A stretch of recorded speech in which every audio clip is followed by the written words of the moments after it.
we have some local talent for the afternoon. Luke Theriault from NB Fredericton Sociology Department. Luke's better at introducing himself than I am, so I'll hand the floor over to him. OK. Bonjour tout le monde. Bienvenue ou re-bienvenue à UNB. Je veux vous dire d'abord que je vais prendre vos questions dans la langue officielle de votre choix. Don't worry, this will be in English, but I just wanted to say to people that I can entertain a question in French also if they wish.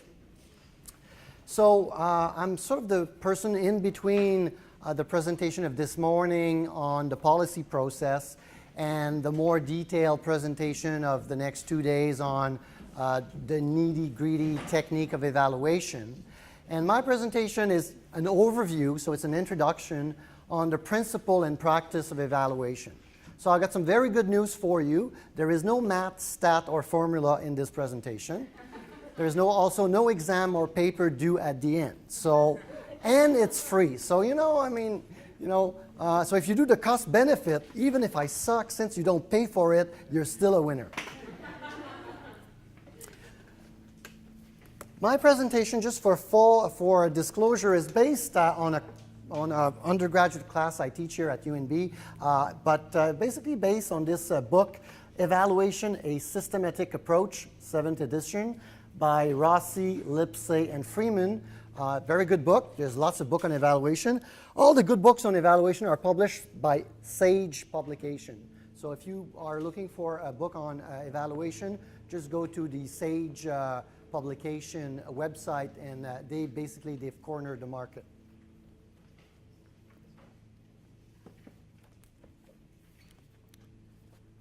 And you have my email on the slide. So if you want, if you can't read the very small print and you want me to email the presentation, I can do this tomorrow, no problem. I'll be happy to do that.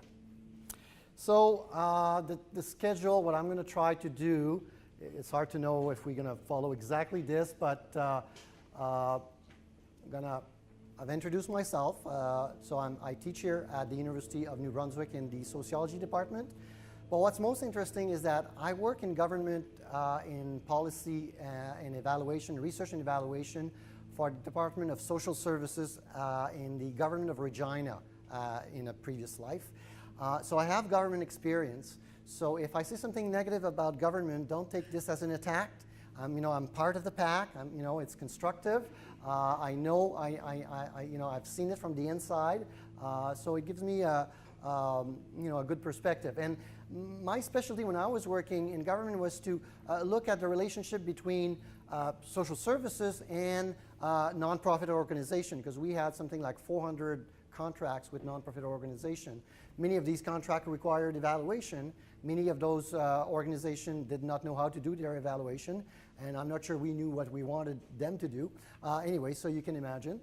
But I've done some consulting, unpaid consulting work with nonprofit organizations to help them present their result to government. So I've kind of been on both sides of the fence. So this is a little me. We don't have time to go through every participant here, so we'll skip that. I want to spend some time on defining evaluation, and there are different types of evaluation and how they relate to the timeline. Then I'm going to talk about 3 types of evaluation: needs assessment, assessment of program theory, assessment of program process. We'll have a break, maybe before or after this one. And then we're going to come to what everybody thinks about. When I say evaluation, you are thinking about impact or outcome evaluation and maybe efficiency. But I want to show you that it's very large spectrum. There's really different types of evaluation, and there's different type of question we can answer. Sometimes there's misconception. Even deputy minister, they'd ask, questions that don't make sense because they haven't really taken into account this timeline that I'm going to talk about. And at the end, we're going to talk about, how to plan an evaluation very, very briefly. I'm condensing about 13 weeks of lecture into 3 hours. So, and then I'm going to conclude on a little bit of politics of evaluation, or issues of utilization and use and misuse.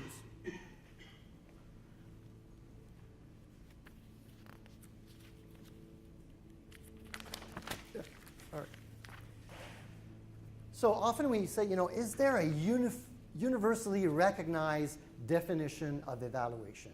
And I would say that if there is one, this is it. And this is a fantastic definition because it's very economical. Every word is there, means something.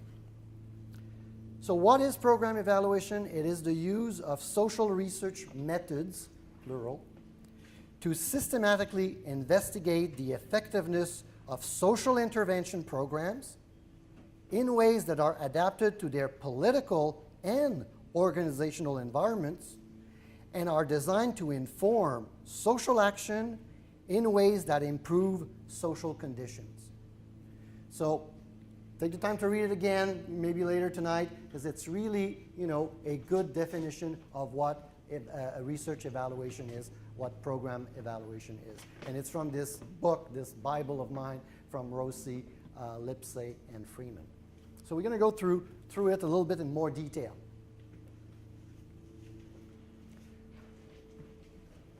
So the application of social research methods.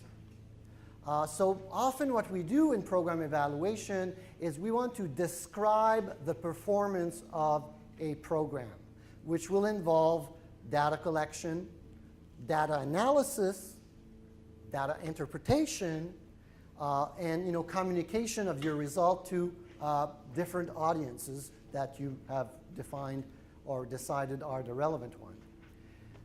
What is also important to understand is that program evaluation is both a science and an art. So it's a craft, right? So you need to know the social science part of it, but you also need to be, an artist in a sense. You need to be a negotiator. You need to be a diplomat if you want to be a good evaluator. Because you will need to adapt and compromise what the textbook says, in terms of methodological standard, to the circumstances. Because program exists in the real world. This is not about the lab. And so the idea here is that you need to know the rule, but you're going to break them. But if you don't know the rule, you don't even know whether you're breaking them, right? So I'm going to teach you a little bit today about, the best case scenario, which never happens. But it's important to know what it is so you could kind of gauge how far you are, in your evaluation to this, gold standard. So we want to judge and assess the effectiveness of social program in 5 possible domains or types. The need for the program. Is there a need for a program? Look, if there's no need, let's move on, okay? There's no need for something. But first we need to establish if there's a need. Maybe we can assume it, but can we really assume it? So is there a need for the program? Is there a need for an intervention for the homeless? We talked about this morning.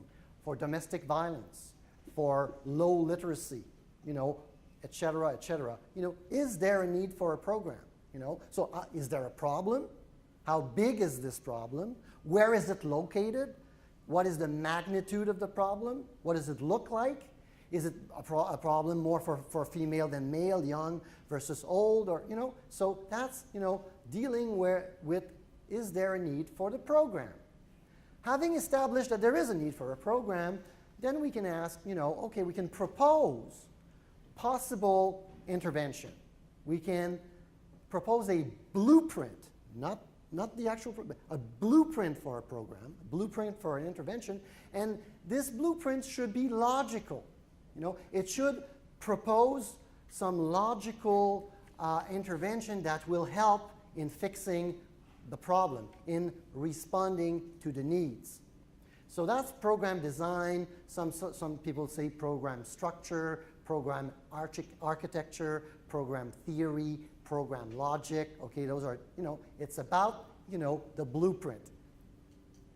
Then, once you have a blueprint, you want to put the program on the ground. Rubber meets the road, right? But there's always, there's always issue. You don't have enough money. You don't have enough personnel. Stuff you haven't predicted. So there's always going to be a bit of variation between what's on the ground and what's in the blueprint. But you need to assess that, because if what's on the ground existing is very different from your blueprint, you've got a problem. Your blueprint for your house is saying that you're building a 3-bedroom house, and then you take possession of your house and there's only 2 bedrooms. It means that a partition wasn't built, right? Maybe it's a problem, maybe not. But, so that's the issue of dealing with program theory. The implementation, of, making sure that the blueprint was followed in reality. So issues of implementation, issues of process. Now that we've established a need, we have a plan to respond to this need. We have verified that what exists on the ground correspond to our plan. Now we can start to talk about, is this program having an impact? How much of an impact? Is it an impact in the right direction? The desired outcome? So this is impact or outcome evaluation. This is what people mostly think about when they think about evaluation. They don't think about the first 3. And then the last one, efficiency. So this is about cost-benefit analysis, for example, is that, okay, now that we know that there is an impact, how much does it cost per unit? If you have a very little impact and it costs a lot, well, it's different than if you have a large impact and it doesn't cost a lot, right? So, but there is no point in asking the question how much it costs, if you don't know if there's an impact. And there's no point in asking about the impact if you don't know what you're talking about, because what you have on the ground doesn't correspond to the blueprint. And there's no point in putting a blueprint together if there's no need in the first place. Okay? So this is my pyramid. I'm going to come back to this over and over. Or my staircase, right? So you take the first step before, you get to the top of here. They're inverted. This is the base and this is the top, but I presented it like that. So that's going to be what I'm going to be talking about. My other point here is the importance of time. And you're going to see, you say, Luke, this is so stupid. We all know this. Well, tell your deputy minister, because they don't. In 1967, that's the year of the Expo, a scholar named Scriven came up with this distinction that is very famous between formative and summative evaluation. I'm going to use something more complicated, as I just presented in 5 steps, but this was in 2 steps. But what he says, look, there's evaluation done at the beginning, early stage of a program, which deals with implementation and progress or process issue, and those are formative evaluation about formation, training, right? And at the other end of the process, at the later stage of the program, then you deal with summative evaluation. So think about your as an analogy coming from agriculture, you want to evaluate the quality of your apple. So you take a little apple tree like this and you put it on the ground, right? Okay. Now but there's no apple on the apple tree, so you're not going to be able to evaluate the quality of your apple, right? You cannot be there because but you can look at what speed the tree is growing. Are the leaves looking healthy, right? There's some stuff you can do, but you have to wait for the tree to bear fruits before you evaluate the fruits. Isn't it obvious? So it means that unless your program has run for several years, forget about outcome evaluation or summative evaluation. You have to let the program run for a certain time so that it can bear fruits, so these fruits can be evaluated. But you can look at implementation, issues in the meantime. Okay, so the time frame, the age or the life of the program is very important. In the best case scenario, think about evaluation at the planning stage. The program does not exist. You are planning for the program. And that's when you should think about evaluation, in the best case scenario. But what happened often is the program has been running for 5 years, and now somebody says, oh, we should evaluate it. Nothing has been collected. The people who were first hired to work are gone. I mean, imagine the mess you're in, right? That happens all the time. But so keep in mind the timeline. And this means that at different point in time in the life of the program, you will be able to deal with different types of questions. Okay?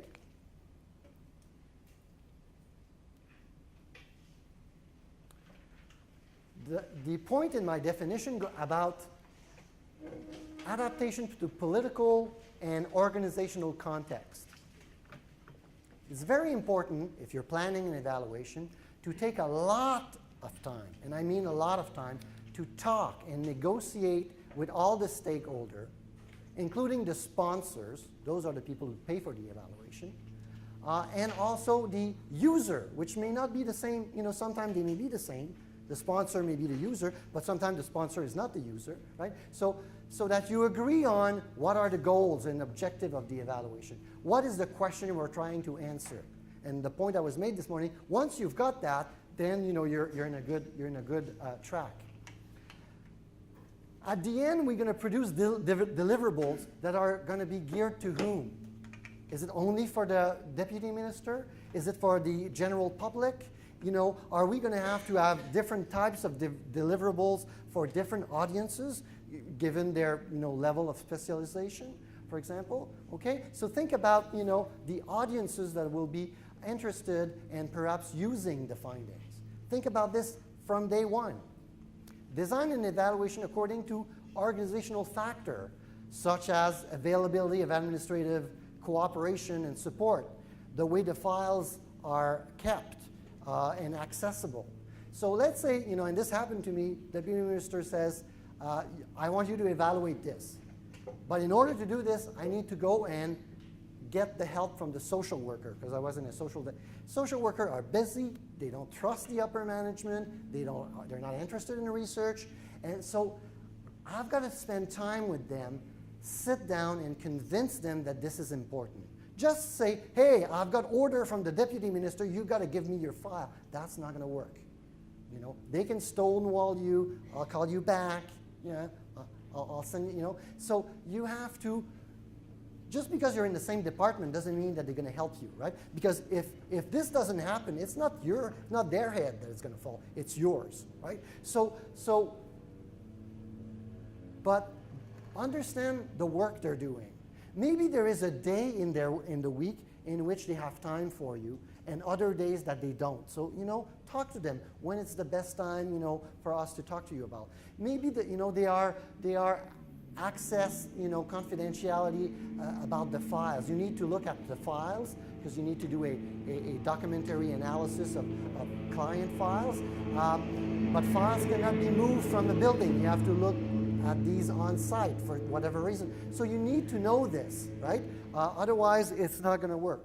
Maybe in the work of this department, there is seasonality, meaning that, some month they're very, very busy for whatever reason, and other months less so. That's important for you to know, because if you bother people at their peak of their business, they're not going to be as responsive to help you than if you, if you talk to a prof in September, is going to say, right, don't want to talk to you, right? But in August, July, they're relaxed, right? So a lot of jobs have seasonality. So take this into account.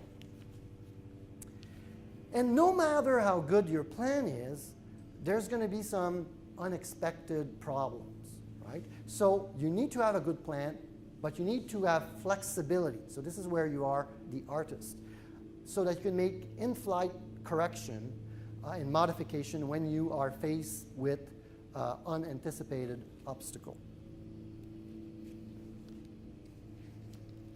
So far, is this making sense?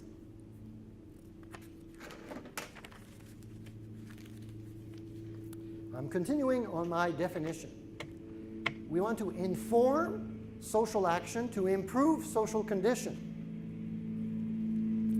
So evaluation may help us in a go or no-go decision about a program. And it could be a very small program. Maybe the program is, a school board wants to keep gymnasium open after hours so that the kids from the neighborhood, instead of roaming the street and breaking windows, play basketball. But they need to have this gym open and somebody there to supervise, right? Or it could be a huge program provincial-wise, right? Doesn't really matter.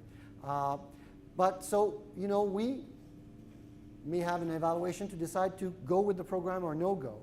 Or maybe it's just a small pilot, but we want to scale it up. Government always, usually don't introduce province-wide program. They usually, pilot it in 1 or 2 cities.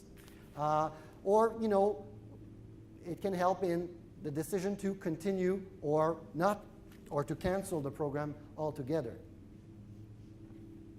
Also, program evaluation helps about clarifying some issues. And I'm going to give you an example from New Brunswick not that long ago where there was a whole debate about, sex education in class. And there were some parents that were opposed to it because if our kids get sex education in class, they're going to have sex earlier. Of course, there's no research that shows this whatsoever. And of course, anybody who believes that in the age of the internet should look at the internet a little bit, because if it's not going to be in class, it's going to be on the internet, right? So that's a red herring. That's a false. That's not a problem, right? So sometimes evaluation can clarify this. It can contribute to accumulated knowledge, and prove one more time that there are a lot of good outcomes to sex ed in school.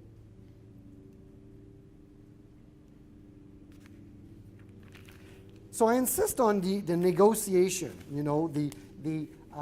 taking the time to plan this, to talk to the stakeholder, meaning the stakeholder, the client of the program, those who are going to be using but also those who deliver the program, those who are going to use the evaluation, those who fund the program, so all the different stakeholders.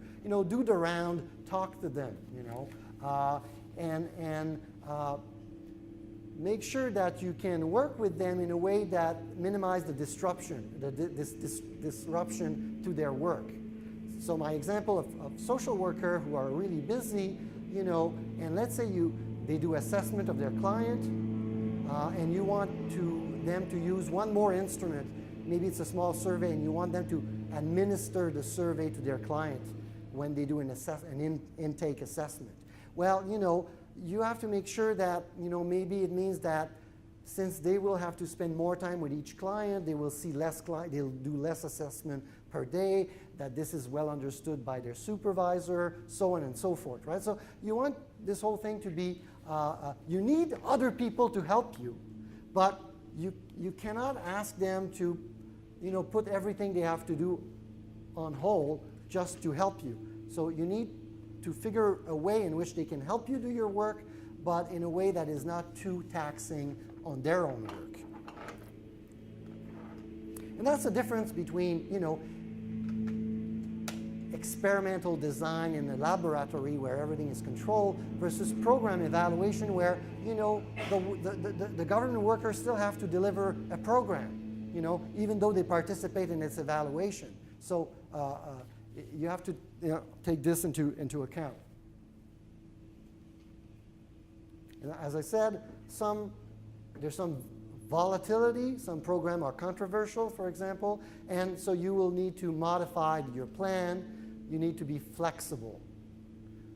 And this is because in reality of the program, there's a lot of stuff along the way in your evaluation that you have not foreseen, and you're going to hit some. So maybe you were doing this program into 2 cities, and you have a very good person that you hire to deliver the program in one of the 2 cities, but you have a lot of problem recruiting this person in the other city. So this means that there's a delay in the beginning of the program. Just, very realistic. So you have to be, able to modify the time frame of your evaluation because it's taking more time to find the person who's going to deliver, let's say, a counseling session or an information session in the second city.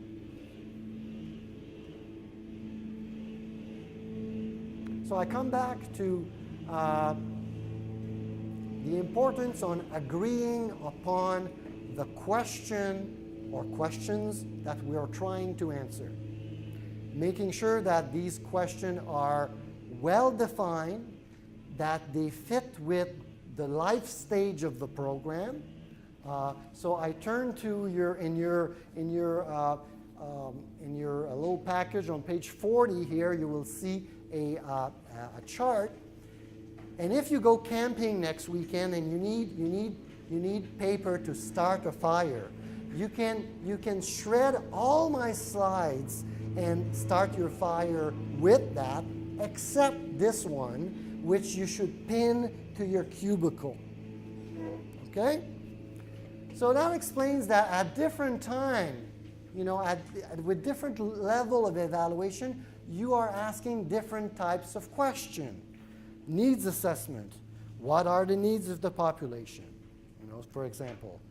Program theory. How can the clientele be recruited? It's a different type of question. Process evaluation. Do we have do a sufficient number of clients complete the program for it to be evaluated? Let's say there's a program that is mandated. It's an addiction program, or it's a anger management program, and it's mandated, and it's 13 weeks, and the file shows that nobody has ever gone more than week 4. Right? So do we have enough with that, to make an evaluation? Or maybe the answer is that, I'm sorry, sir, but we don't have enough, right? So that's a question about the process. Then the outcome is, things like, are the service beneficial to the recipient? And are some recipients affected more than others? Because sometimes a program may work well for male, but not so well for female, or work well for older people, but not so well for younger people, or so on and so forth. Rural versus urban, the immigrant versus Canadian-born. So that's the sort of question that you might be interested in when you're looking at outcome. Are the outcome equally distributed between these subgroups? And ultimately, and I'm not going to touch on this today, but efficiency question, is the cost reasonable in relationship to the benefit, or could we achieve the same type of benefit at lower cost, right? So these are different types of questions that fit with different types of evaluation, and these evaluation depends a bit on where your program is at in its life stage.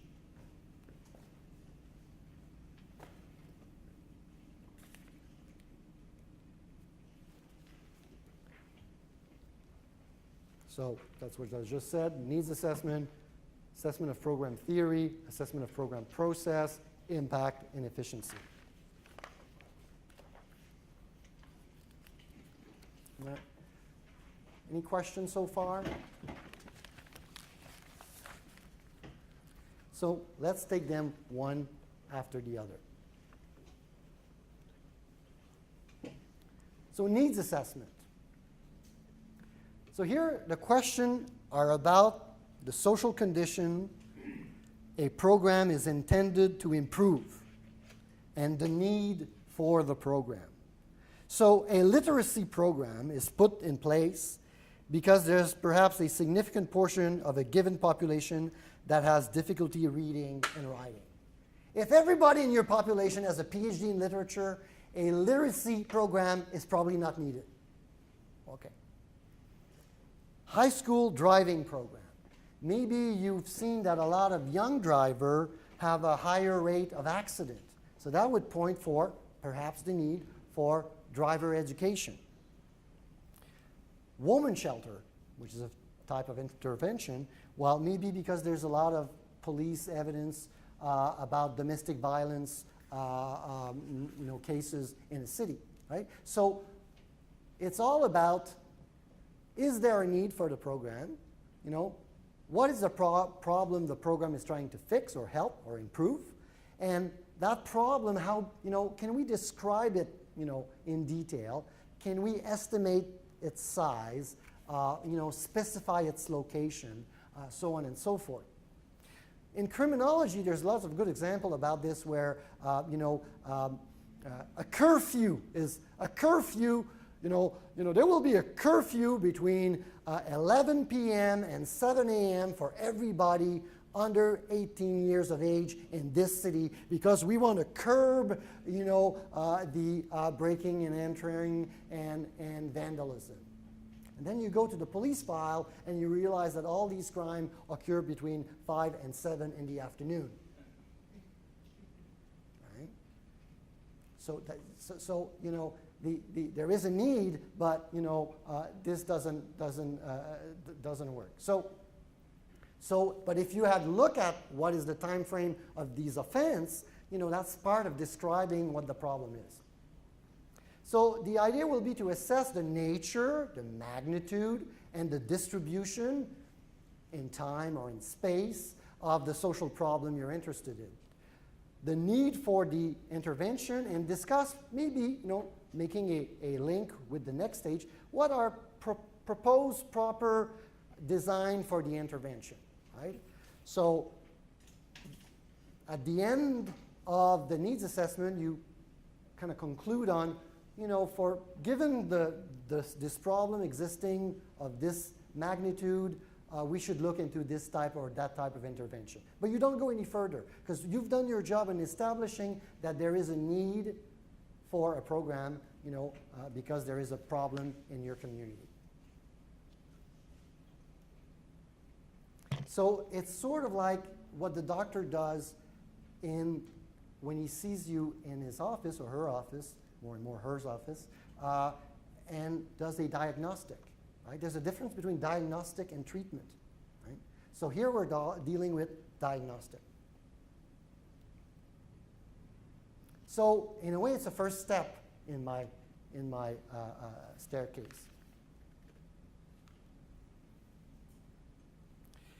And here you're going to use all kinds of, you know, it's a family of procedure. There's not like one methodology. It depends on what the problem is. You know, you could use official statistics. Maybe you want to do a survey. Maybe you want to talk with clinician or academic. You know, so going back to the issue that Dan spoke about this morning, you know, do we have a homelessness problem in Fredericton? Do we have a homelessness problem in Montreal or Vancouver? Okay, so what's the definition of homeless? And then how do we count the homeless? You think it's an easy one? Well, fortunately, people have worked on this before, so you could go to literature and see how it's been done. You know, one of the easy ways is to, well, you know, do the shelter round on one specific night, count the people staying at these shelters, but, you know, it doesn't count the guy who's on the street, underneath a tree or a bench, or couch surfing, so on and so forth. So, you know, you may need to have a mixed method approach to do your assessment, depending on what it is, right? So do we have a domestic problem issue, a domestic violence issue in this town? How would you assess this, right? So look at the literature on it, talk to expert, be open to use different methodology. And, you know, what services are likely to be most appropriate for that type of problem? A needs assessment is an evaluative study that answers questions about the social condition of a program, a social condition a program is intended to address, and the need for this program. So that's fairly, you know, and actually this is probably the most common type of evaluation. Okay, establishing the needs, and it's normal because it's our first step, so it should be the most common. Any question at this stage on what a needs assessment is and why do we do this? Yes? Why don't we do needs assessments? So you've already said that normally when we do a program evaluation, we jump immediately to impact assessment. It makes sense to start here, and it makes sense also that you would look at it over time, like, because you want to know that's what the problem was when you go back to the original program design, you know, the blueprint, that's the problem that was then, that was designed in. Anyway, so why don't we do needs assessment when we're doing evaluation? Why do we skip that? Certainly, if we put a program together, we should do it because, you know, there's no point of putting the program together if there's no need. The problem is when you enter into a job, there's the program has been running, you know, before you were there. So in a way, you don't know, was there a needs assessment made, you know? And one of the problems is that sometimes maybe there was a need at a point in time in the past, but the need is no longer there, but the program is, right? So in that sense, it's still, the needs assessment question is still valuable. I think that it's more, people understand the need for a needs assessment more at the planning stage, but they don't see what this has to do with something that is already running. You know? And we see this in education sometimes where they put an education program for, I'll give you an example, I've been involved, for training people who are social worker to get their master because they want, now the credential has gone up. And but after 10 years of this, all the social workers that were already at a BSW have gained their MSW. So there's no clientele left, but the program keeps on going. So you can, in a way, do a needs assessment. You can return to the question, is there still a need for the program? Now, that doesn't necessarily make you the most popular girl in the class if some people's bread and butter depend on delivering the services. Yeah. And so I do a needs assessment on an annual basis because I work with at-risk, low-income single parents. So the barriers change, the needs change. So there's somewhat of a state of flux. And so I have to stay current with that. Yeah. Because that guides the workshops I bring in. Exactly. So I need to know that information. So for me, a needs analysis is almost continuous. Yeah, and if you think, just to go back, the image we have of a homeless person is what? Usually it's an older male alcoholic. But now there's a lot of young female that are homeless. So unless we do a needs assessment and we go back to see what is the configuration or the picture of the problem, we're going to be stuck, and then we're going to offer programs that are designed for old male alcoholic that doesn't fit the population.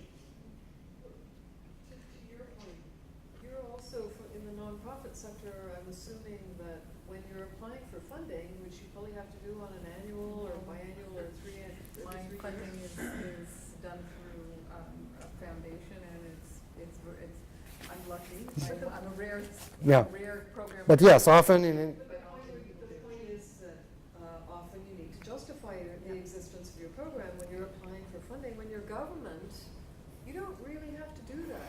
We have long-standing programs. Yes.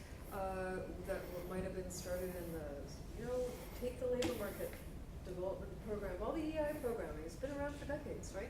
So at what point I think I'm just trying to say that your point about institutionalization is really important, and that's something that really needs to be taken into account when you're doing evaluation, because that's a big uphill battle when you want to do a needs assessment in an evaluation. And I would say that in my experience in government was that we were much more demanding of nonprofit organizations than we were of ourselves. And I made that point once. I says, well, we give $100,000 a year to an organization. We ask them to spend $10,000, 1/10 of it, on evaluation, but we have a $500 million program which we've never spent a cent evaluating. So, but okay, let's not go there, but I'm saying that there's sometimes the need, that what we put in terms of the burden we put on nonprofits is quite large. So that was my first step. Let's move into the second step of the staircase. Oh, sorry, I still have one on why doing need assessment.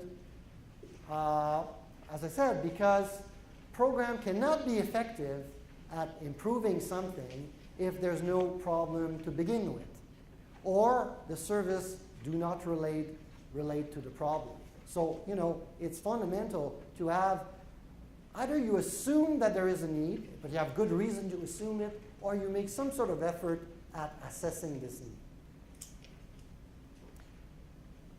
Perhaps the most common type of evaluation, as I said, essentially, in a nutcase, if I boil this down, you're trying to describe the problem carefully and objectively, and you hope to draw implication from this description for proposing effective intervention.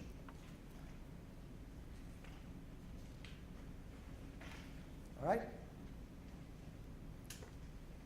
Now, this was the most common form of evaluation. Let's talk about now the least common form of evaluation, but nevertheless very important and situated in my logic of my staircase. Assessment of program theory. There's different names depending on the author, but so here the question focused on question relating to the way the program is conceptualized and designed. So it's all about what intervention can we propose in terms of a blueprint that would make sense logically to tackle the issue that we've now identified in the previous phase, which was needs assessment. So, how can we design a program to intervene on domestic abuse, on homelessness, on maybe obesity, whatever social problem is identified. These assessments are rare, and often when they are done, they tend to be done often, before the program is put into place. So a little bit like needs assessment, they tend to be done, when you are planning a program. But if you think about it, you should always check whether the theory of your program, the assumption about the logical causal link, we're going to do this, is going to have that effect, and that effect will affect that thing. If this causal link that is implicit in your program, if it can be made explicit, and I'm going to show you how this is done, very, very briefly. So this is about the blueprint of your house, Like, I don't know, you have a balcony and there's only one leg supporting your balcony. That's a bad plan, right? So that's my analogy. So the blueprint has to make sense.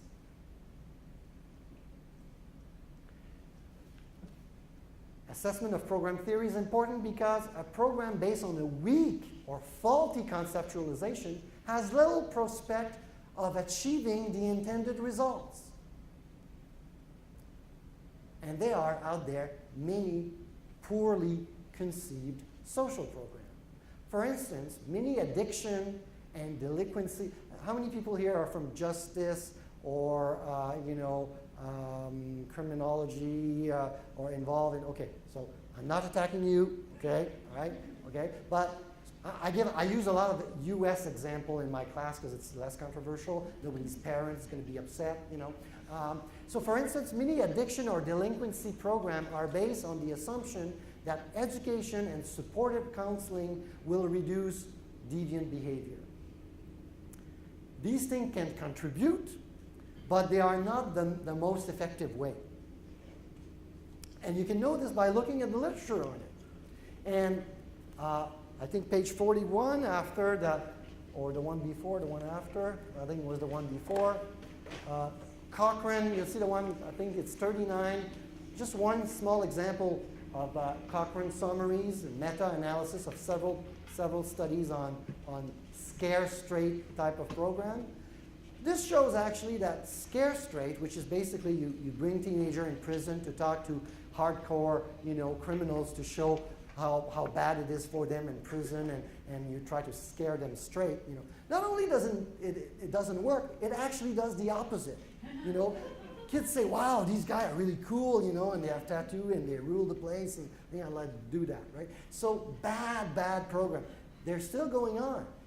They're still going on because, and this is about the politics, is that if you try to cancel a program like this in the U.S., this is supposed to be an anti-crime program. So if you try to cancel it, you're pro-crime, right? And nobody wants to elect somebody who's pro-crime.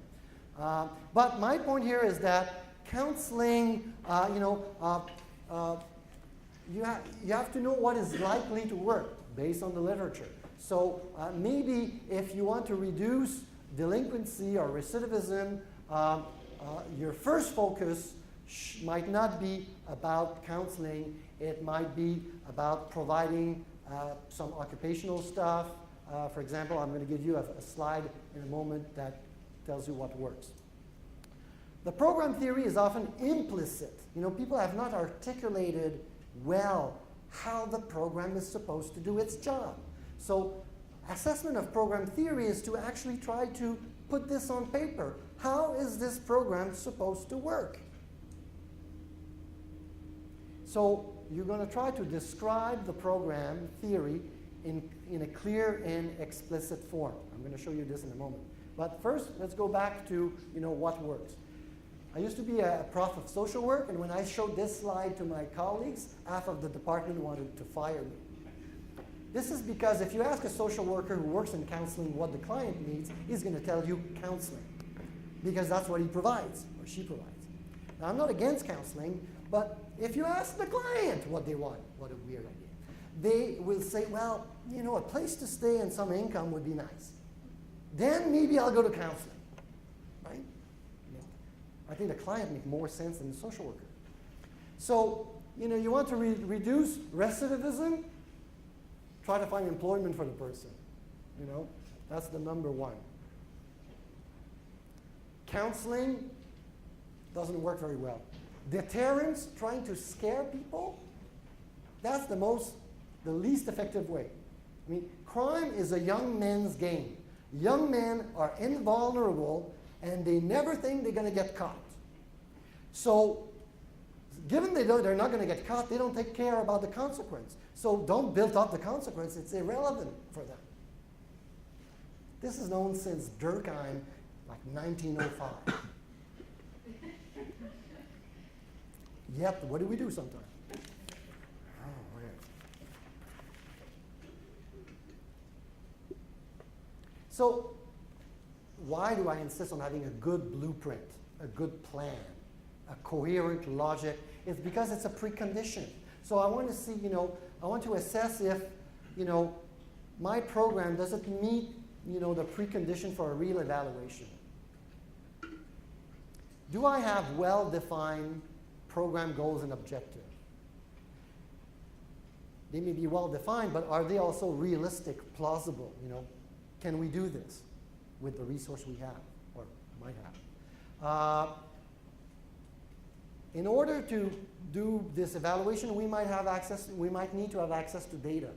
Can we have access to these data? If not, well, maybe you should do something else.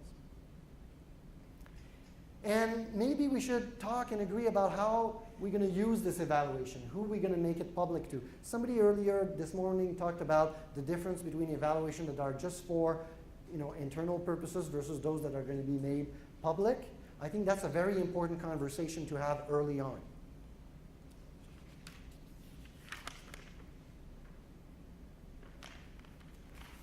So evaluability assessment, just another name for program theory. Is that sometimes what you're going to realize in looking at your blueprint is that you need to change your plan because something doesn't work, you don't have access to the data, or it's not logical, or whatever. So you know, it implies in a way being ready to change your blueprint, change the structure of your program, and if you're a program manager, somebody comes with this recommendation that you need to change your program, it's not always fun, right? So maybe that's why we don't see these evaluations very often.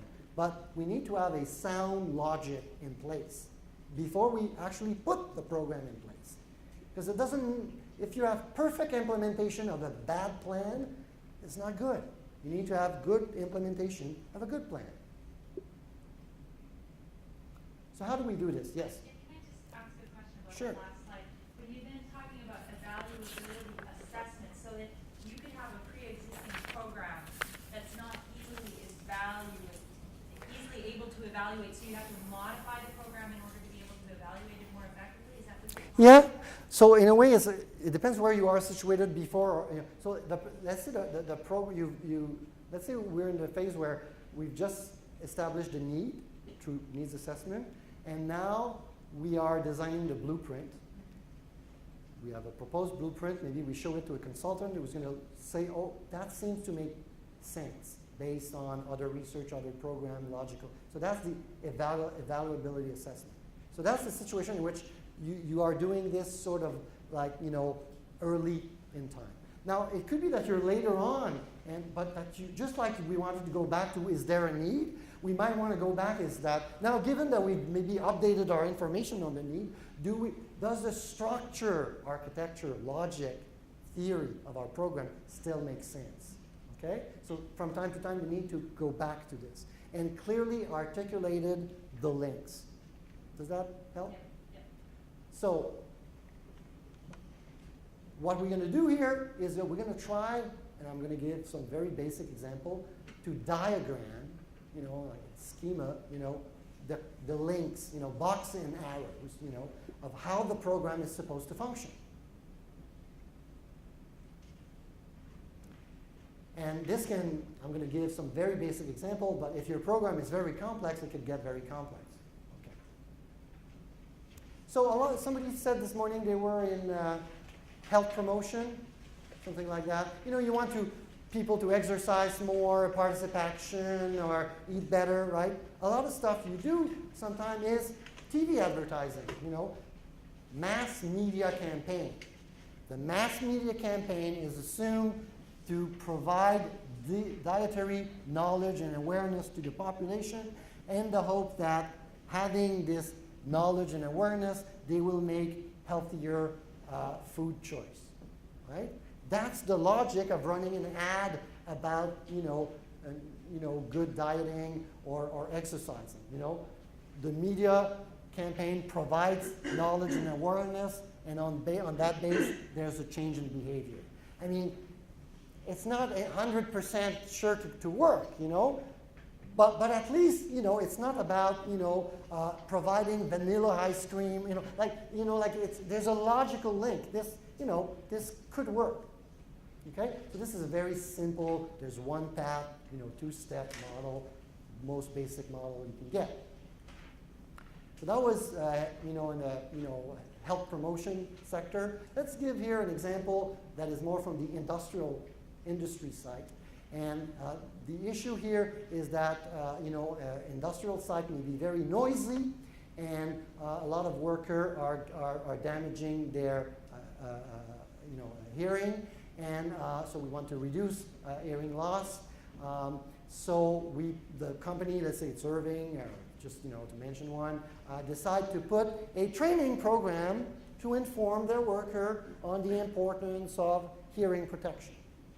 So the program is on. So this program, it is assumed, will provide knowledge and motivation about safety behavior.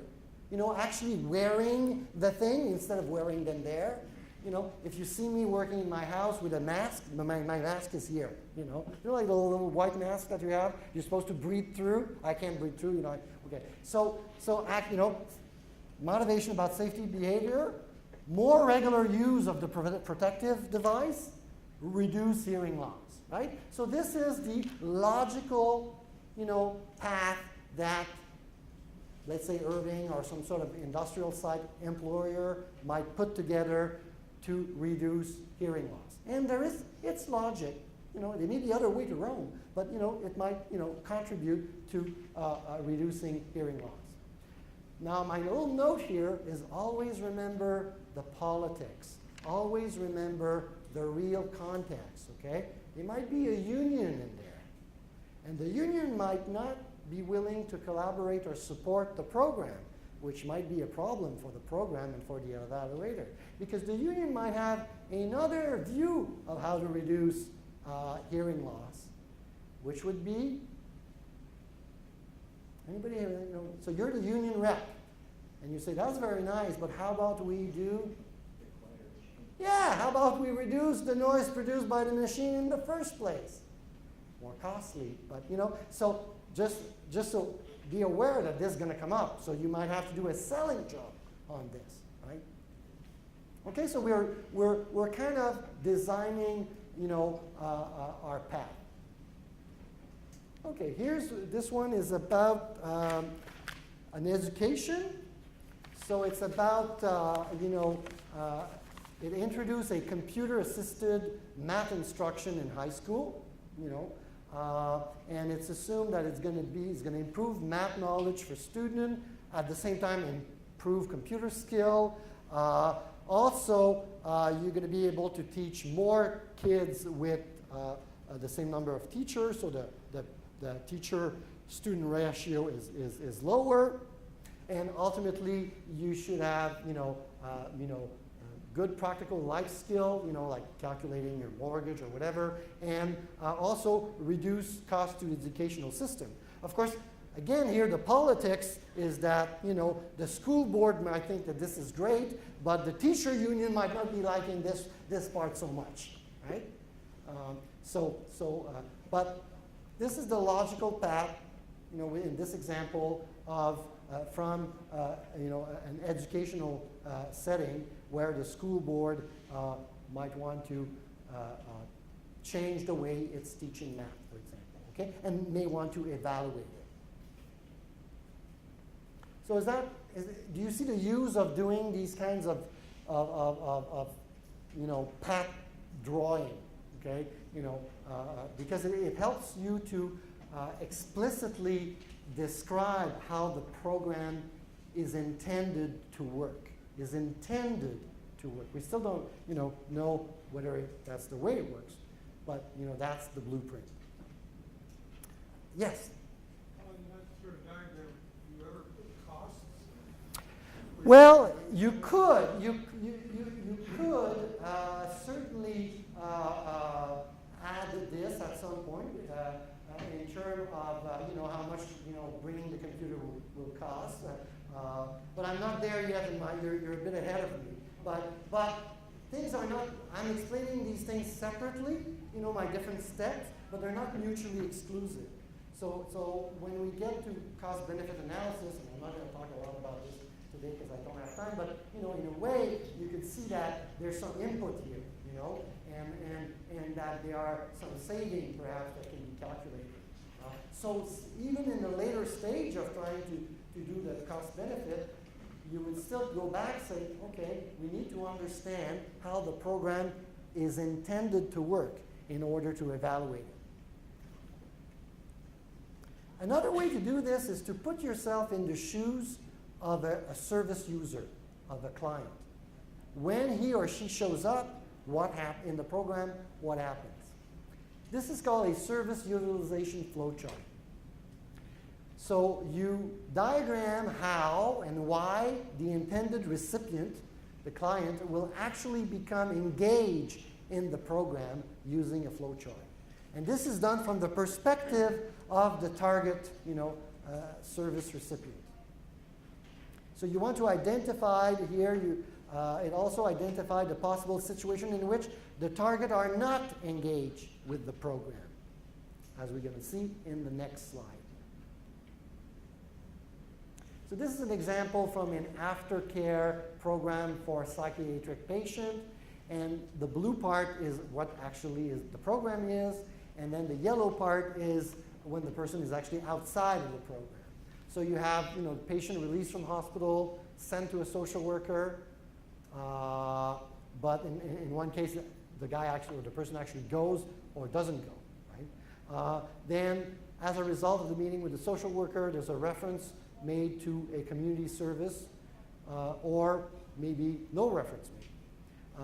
The person visit the community service and receive services or not, and the person is reestablished in the community, or there are points in which the person is not involved. So this is another way to sort of diagram what happened with the program, but looking at it through the eyes of the service user, and that's very, very useful.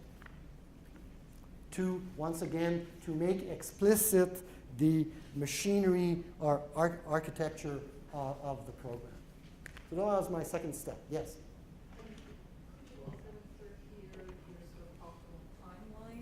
That's a good point, yes. And you can also try to estimate your how many people you lose from one step to another. So if 100 person are released, how many do you have there? That would be an estimate, and then you would check this to the reality, from time to time.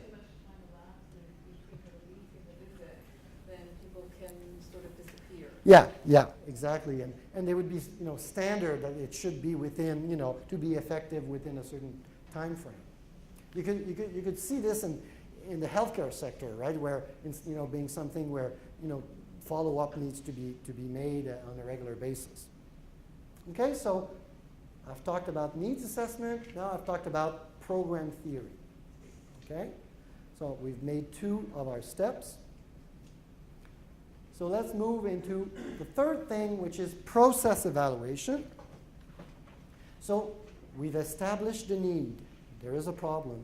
We have designed a blueprint intervention, a proposed intervention, an intervention that is intended but not yet realized. Now we are putting the program on the ground.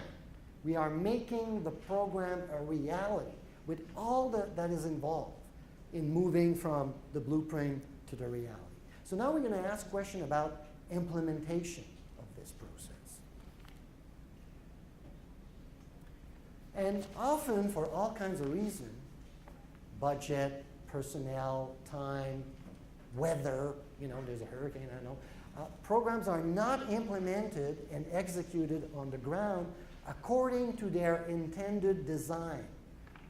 Because poor management, political interference, personnel or facility shortage, whatever reason. So you are in a situation where you end up on the ground with something that is, to some degree, different from your blueprint.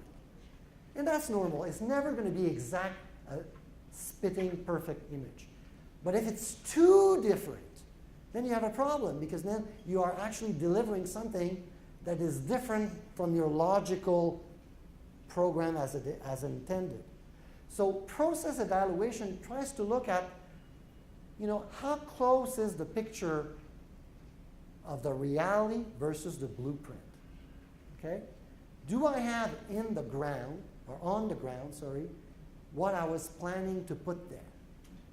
So that's basically the type of question you're looking at. So the idea here is to assess the fidelity and effectiveness of programs implementation. You investigate how well the program is operating. For example, you want it to be consistent, from day to day or week to week, or most difficult, from site to site. Because maybe you're running a program multi-site, but you don't have quite the same resource, or building or whatever. So there's bound to be a bit of a discrepancy and difference between the service that is delivered from one site to another. But you want to try to minimize this difference, because then you don't have a constant. You're delivering something, and you might find different outcome later, but you don't know if these different outcome are different outcome due to the location or to the fact that you were running different things. This is very, very, very problematic, for example, in a program for men who batter. We still don't know. So there's a literature about what should we do with men who abuse their spouse. There's all kinds of theory and all that. And there's programs that have been put in place.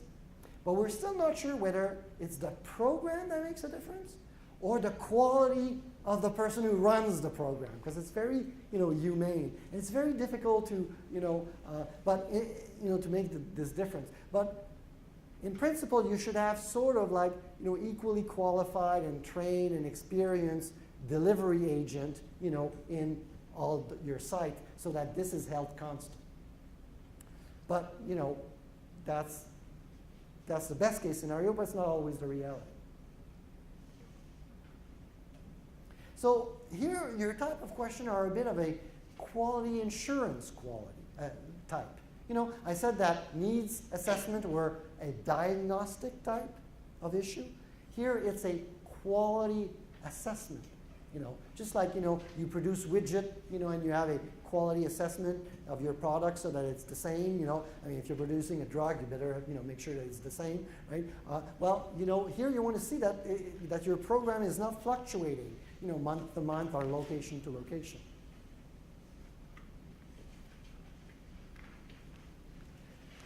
So it verifies what the program is, not how it was intended, what it is, and whether or not it is delivered as intended to the targeted recipients.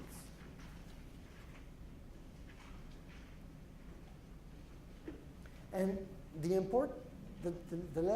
that part is important too, because sometimes you say, okay, we've put a program for girls age 14 to 17 years old. So that's our target population. You run the program for a while, then somebody comes, look at the file, everybody is 18 plus, all the user, So maybe you're delivering a very good program, but you're delivering outside of your target. You're actually not reaching the people you were you were trying to reach, right? So you're reaching someone else. So you need to know that, right? Maybe it's an issue. Maybe you need to broaden your target, or maybe there's an issue. Why is it that the younger women are not coming? So at this stage, we are still not attempting to assess the effect of the program. Here we're trying to see, do we have on the ground what we were planning to do on paper? It's quality control, if you want.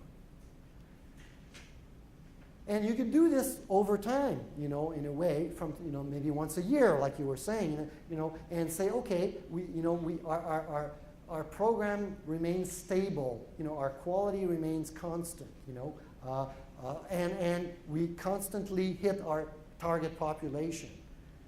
But then maybe at 1 year, suddenly you're no longer reaching your target population, and then you ask yourself, what has changed? Do I need to go back to my blueprint, one step before, and change my program logic?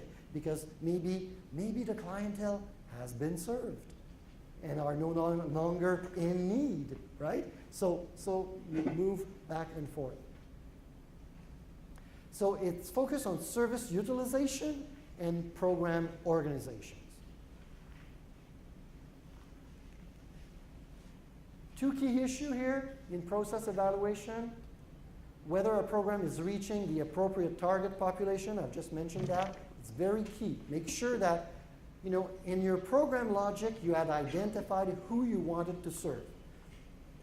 Homeless people, abused women, people with literacy problems. However defined, these were the people you intended to serve. Now, are you actually serving these people or someone else?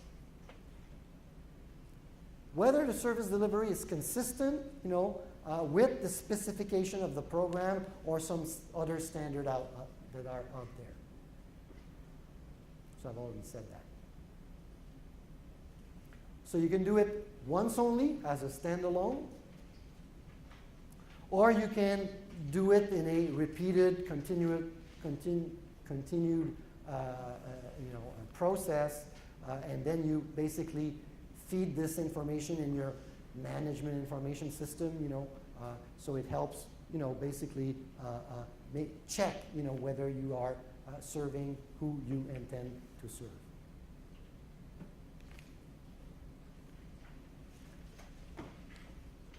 So often, a process evaluation will try to provide a description of the program operation using all kinds of things: narrative account, quantitative, qualitative issues, graph and table, stories, whatever. How does it operate? If there is multi-site, you want to pay attention to comparing the sites, because that's going to give you an idea of whether you have consistency between the sites. And also consistency or conformity versus the design.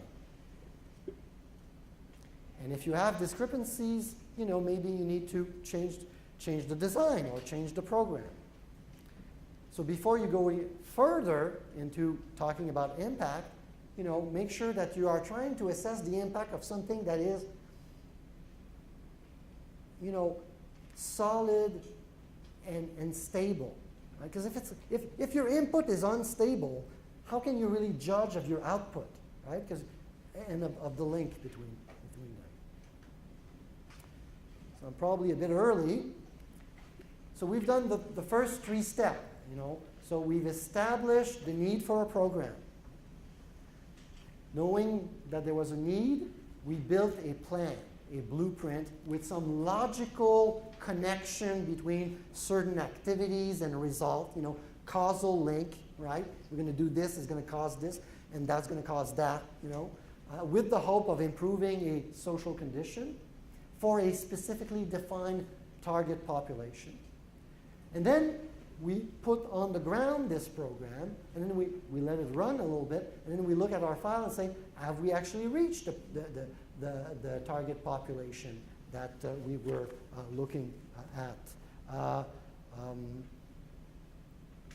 Are the intended person being served, but also are there needy persons that are not reached by the program? We talked about this a little earlier this morning, that often the uptake is not there, right? That not only do you want to check that that among your client are the people you want to serve, but how many people that should be served are not.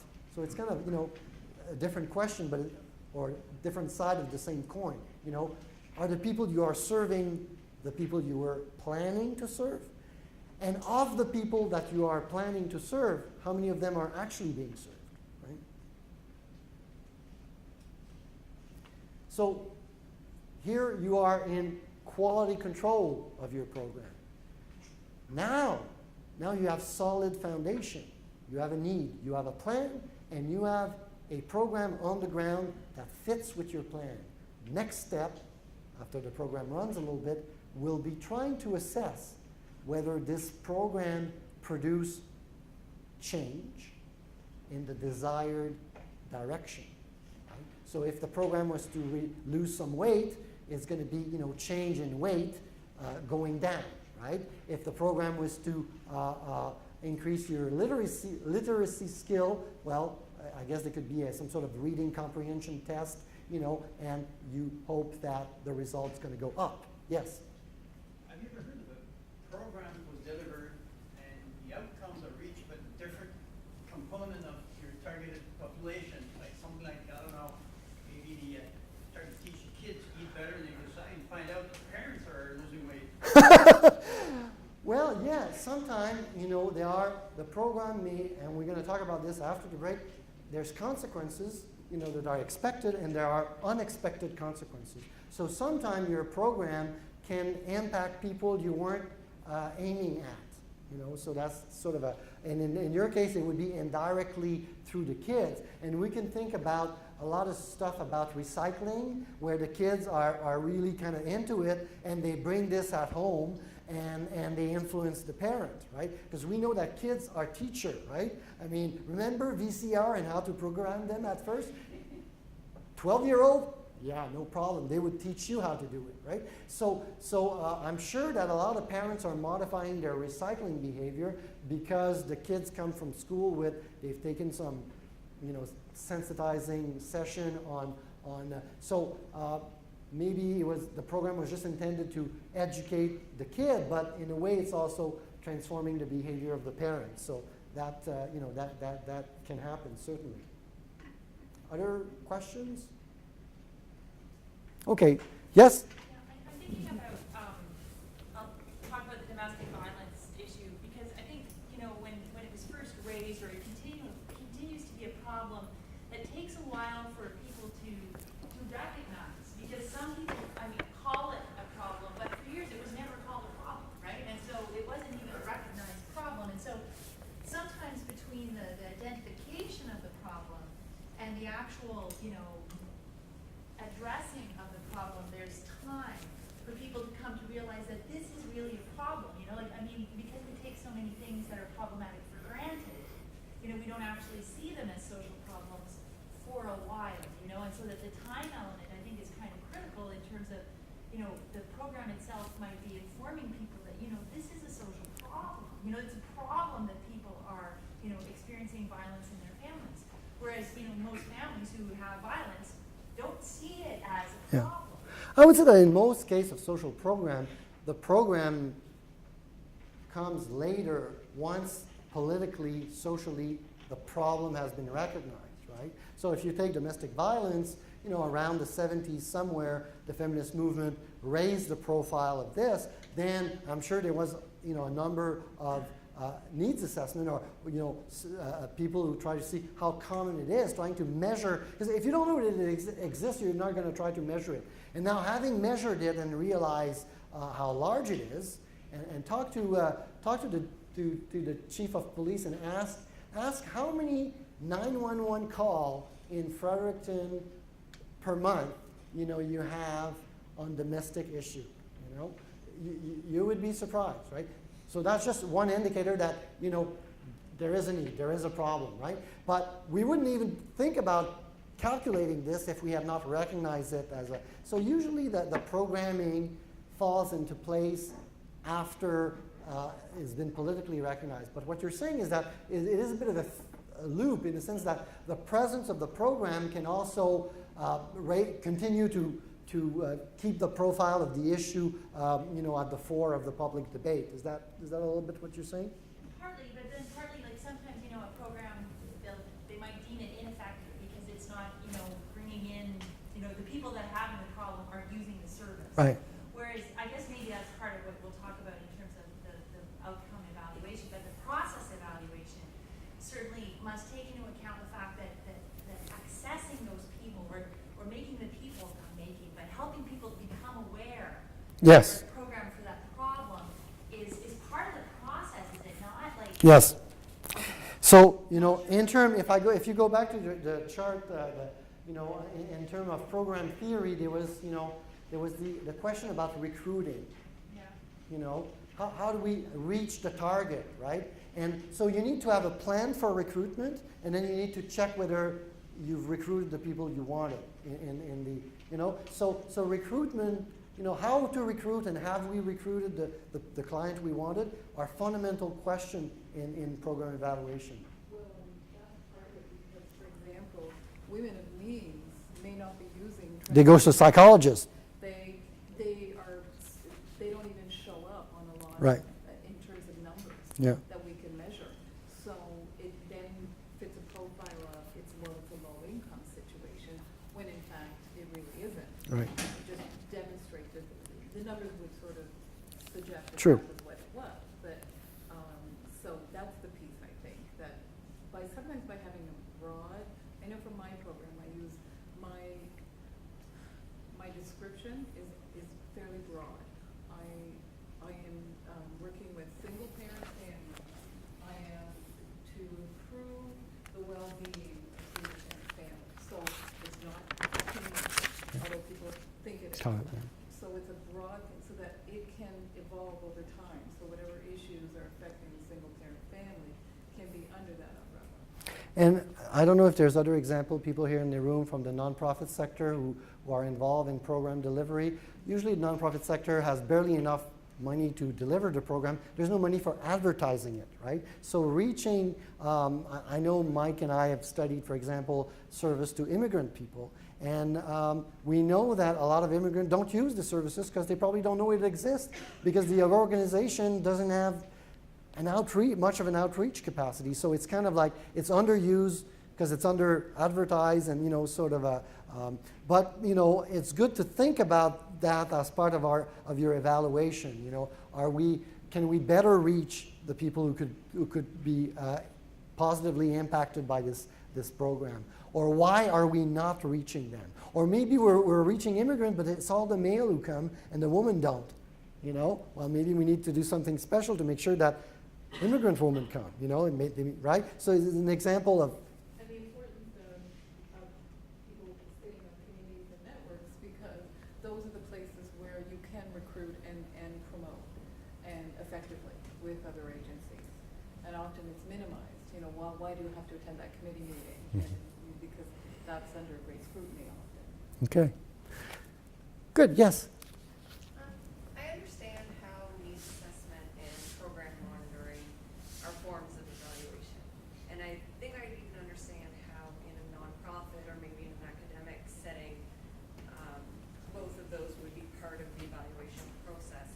But could you speak a little bit to in the public sector where we're working in such large organizations where the evaluator probably is only brought in at your fourth stage? Would those be things that you'd go back and do a needs assessment, or would you actually advocate for that in that setting? I think it would be worth at least to sit down and think a little bit. Okay, do we have an indication or reason to believe that there's still a need for what we're doing? Okay, yes. Let's say yes. Okay, then how we are going about to answer this need, or the program activity we're putting in place, you know, is there any kind of logical reason why we should modify them or maybe tweak them a little bit? So here we've talked about the need, we've talked about the blueprint. And then, you know, even in the public sector, you have a description of what the program should be, you know. Now, can we check a little bit what it is, you know, right? And then be aware of the discrepancies between the should be or as intended versus as delivered, right? And try to, again, work on making these two, you know, the margin between these two, you know, smaller. You know, so I think it's, you know, this is relevant. But too often, it's just like we assume that there's a need, we assume there's no problem with the theory, or we haven't even detailed it. We assume that the theory fits with the reality. That's starting to be a lot of assumption, and now we're going to work on impact and outcome. I'm a bit, you know, nervous that we're jumping the gun and we're going to spend time and money evaluating what we actually don't know. We're going to chase outcome, but we don't know what the input is. We don't know if the input is constant and if it's still needed, right? So it doesn't, you don't necessarily need to do a huge project each time, but at least kind of sitting down and going back and saying, okay, you know, is there a need for welfare? Yeah, there's probably a need for welfare, you know. But I mean, in some department, the, you know, education, health, it's more clear what we want to do, right? We want to make people better, cure illness, you know, right? We want to, you know, people to graduate or have a certain score in a PISA, you know, whatever, right? So education and health are two department or departmental area where evaluation is actually well developed and I would say more robust. Social services is a mess because we don't, hey, you know, because sometimes it's not clear. We don't clearly articulate what we want to do. I suppose, in a way, we could say we want to make sure people are not starving and live in functional family, don't beat their children, and don't resort to crime to make a living. Or so. But let's put it on paper, you know. So we spend all this money, you know, and sometimes if you ask what exactly are you attempting to do, people, you know, their answer are a bit not always clear. So go back to, you know, theory assessment, you know, sort of like what is the plan, what are we trying to do, what's the blueprint, you know, and so it's good. Hélène, any comment on the, because I know you're from social services, am I too hard?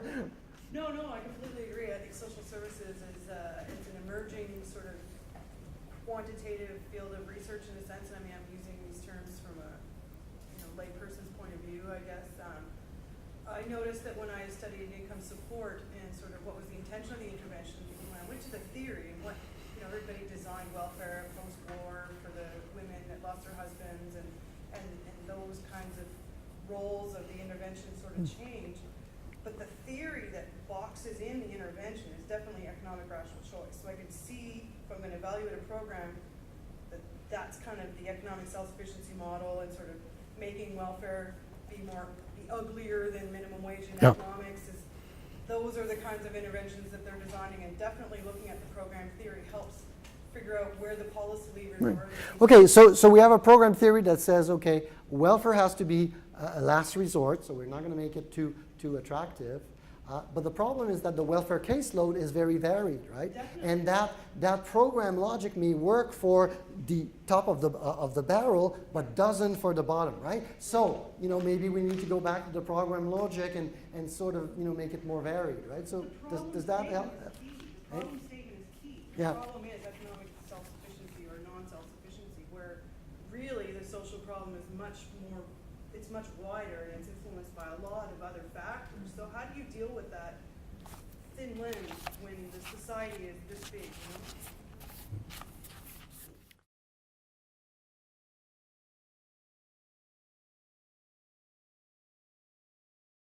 That problem, we've estimate the size of the problem and its nature, and so we know that there's a need to be served. And we've put in place a blueprint, we've put in place a plan that seems logical and propose an intervention that is likely to address the need that we've identified.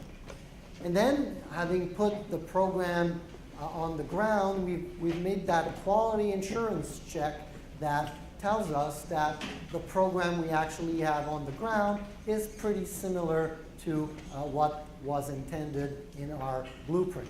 So we are on solid ground, and now we're going to talk about what we really wanted to hear about, which is impact assessment or outcome evaluation.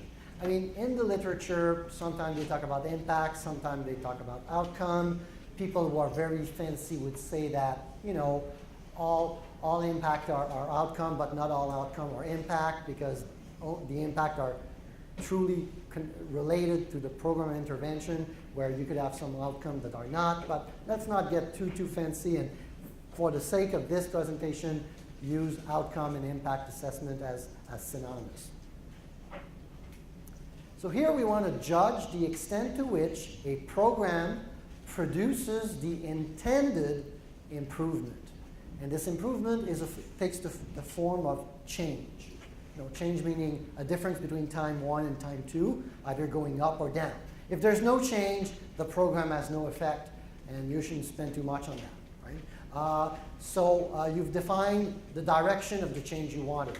You wanted more literacy, skill, less weight, maybe more muscle, or whatever you intended to affect. So you're looking for change, sign of change in the desired, expected direction.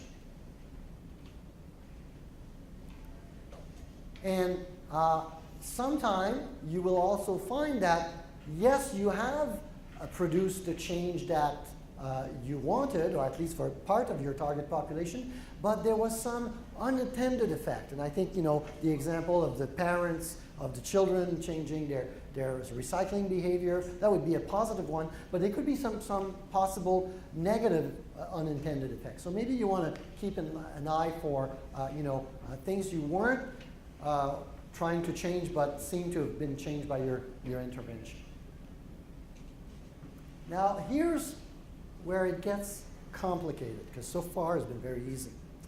It gets complicated in the sense that part of the change that you can observe between time 1 and time 2 may be related to your program activity, but part may be unrelated to it. Maybe there's normal maturation, or there are other things in the environment that have changed, that have produced change, but they're not related to your program. Okay? So what impact assessment attempts to do is to find what is the net effect of the program. So the effect of the program that is related to your intervention and not to other factors. Now, if we were in the lab, that would be easy because we would be controlling the environment. But we're not in the lab. We're dealing with social program. We're dealing with the real world. So there are external forces, things happening that can, mess up, the situation. So disentangling the net effect of the program from those effects that emerge from other processes is very complex, and it presents some considerable challenges. Now, I'm just going to touch this, very, very briefly, but it's going to give you an idea of what I'm talking about. Now, an impact assessment or an outcome evaluation is most appropriate with mature, right? I said the program has had to run long enough to bear fruits, right? Remember, my tree now has some nice apple on it. Now I can try to evaluate my apple. So mature, stable program, so they've been consistent, they haven't been changing too much. And these programs had well-defined program models. So we know what the objective of the program were, and we are aware of their program logic or their architecture, right? So the previous step have been, are well under control, and that makes it appropriate to attempt to do an impact assessment. So the most typical question, in a way, in an outcome evaluation is, how well is the program meeting its goals and objectives? Now, of course, if in your program theory you have not detailed those goals and objectives you'll never be able to go any further, right? So that's why you needed to do this good job in your program theory, so that now you can say, okay, are we meeting these goals and objectives? Other kind of generic question, are presented in page 40, regarding adverse effect. Is this beneficial? Is the program making a difference? And is it a positive difference, meaning a difference in the direction that you were hoping for, basically?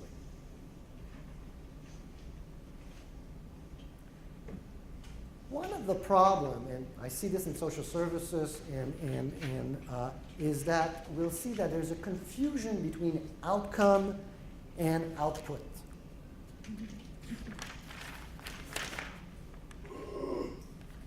So what are program outcomes?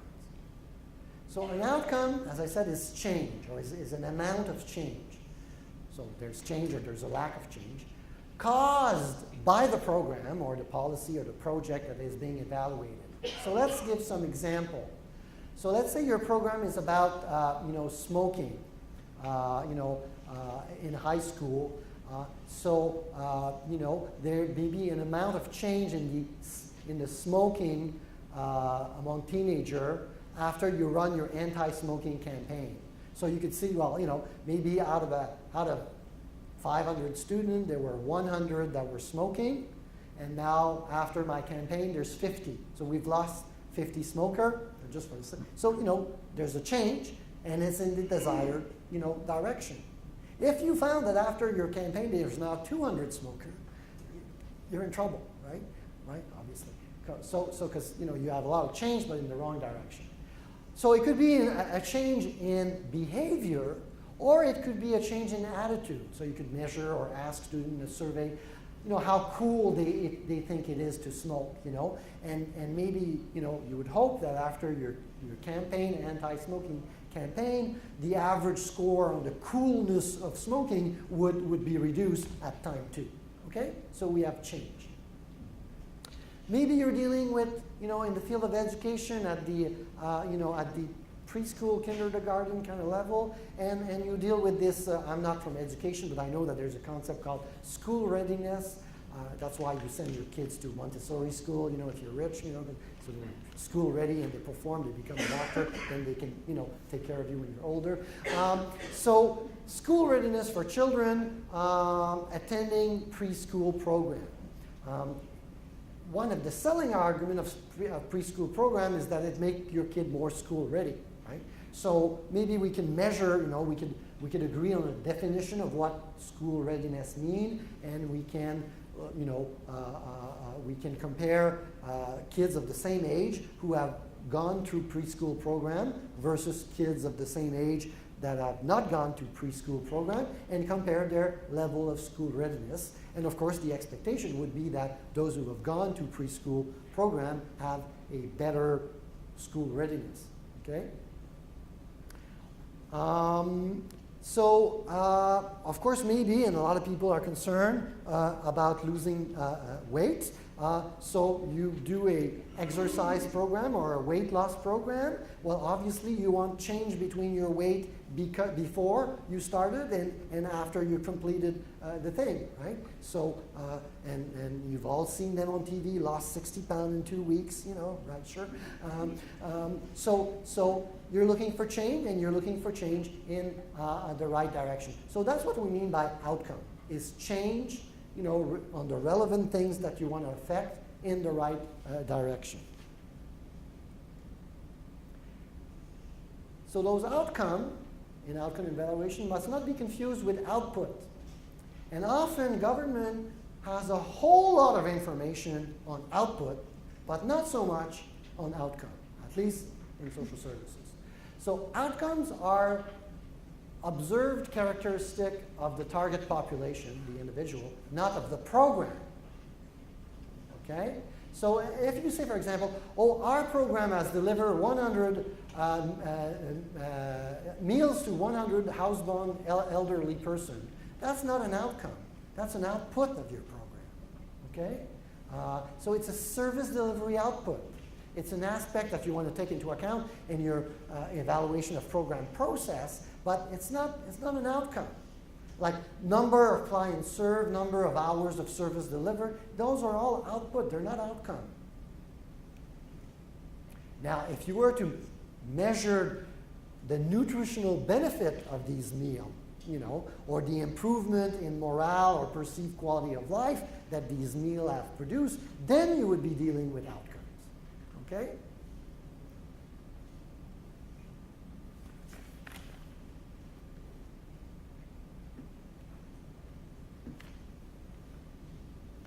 One of the problems we have, as I said, is that some outcomes may be attributable, at least in part, to something other than the influence of the program. And this is where it gets messy and complicated. How are we gonna, disentangle this? It's a methodological question. You get into sort of the quasi-experimental model. Maybe you have a control group, and a group that received the program. But that's the challenge here. And this is why, because it's so complicated, I'm saying don't attempt to do this unless you have met the precondition of need regarding the needs, the theory, and the implementation, because you're going to be attempting to do something very difficult, and if you don't meet these preconditions that I spoke about before the break, you're wasting your time. So here I'm going to introduce, yes. Stuff on the output thing. Yes. Because, for example, I guess I'm wondering why I'm on the Federal Provincial Territorial Committee that manages Canada's reporting under the UN Human Rights Treaties Conventions. Yep. And a consistent complaint is that we are constantly providing outputs rather than evaluative information. And when I look at the annual reports, there's a lot of output information, very little evaluation. So, public libraries spent blah, blah, blah dollars, or, whatever. And so I'm wondering, in a time when we're so concerned about accountability and value for dollar and bang for the public buck, where the reporting is so focused on output as opposed to outcome, is that something that's always been there in the reporting on government? I think it's because, we're going back to my earlier comment about the information management system and the data sets, for management purposes of government are often, measure often input and output, but not outcomes. So, and I'm not saying it's important to know what your output are, and it would be part of your process evaluation, so how many clients have I met, what was their age, how much check did we cut, and all this is important.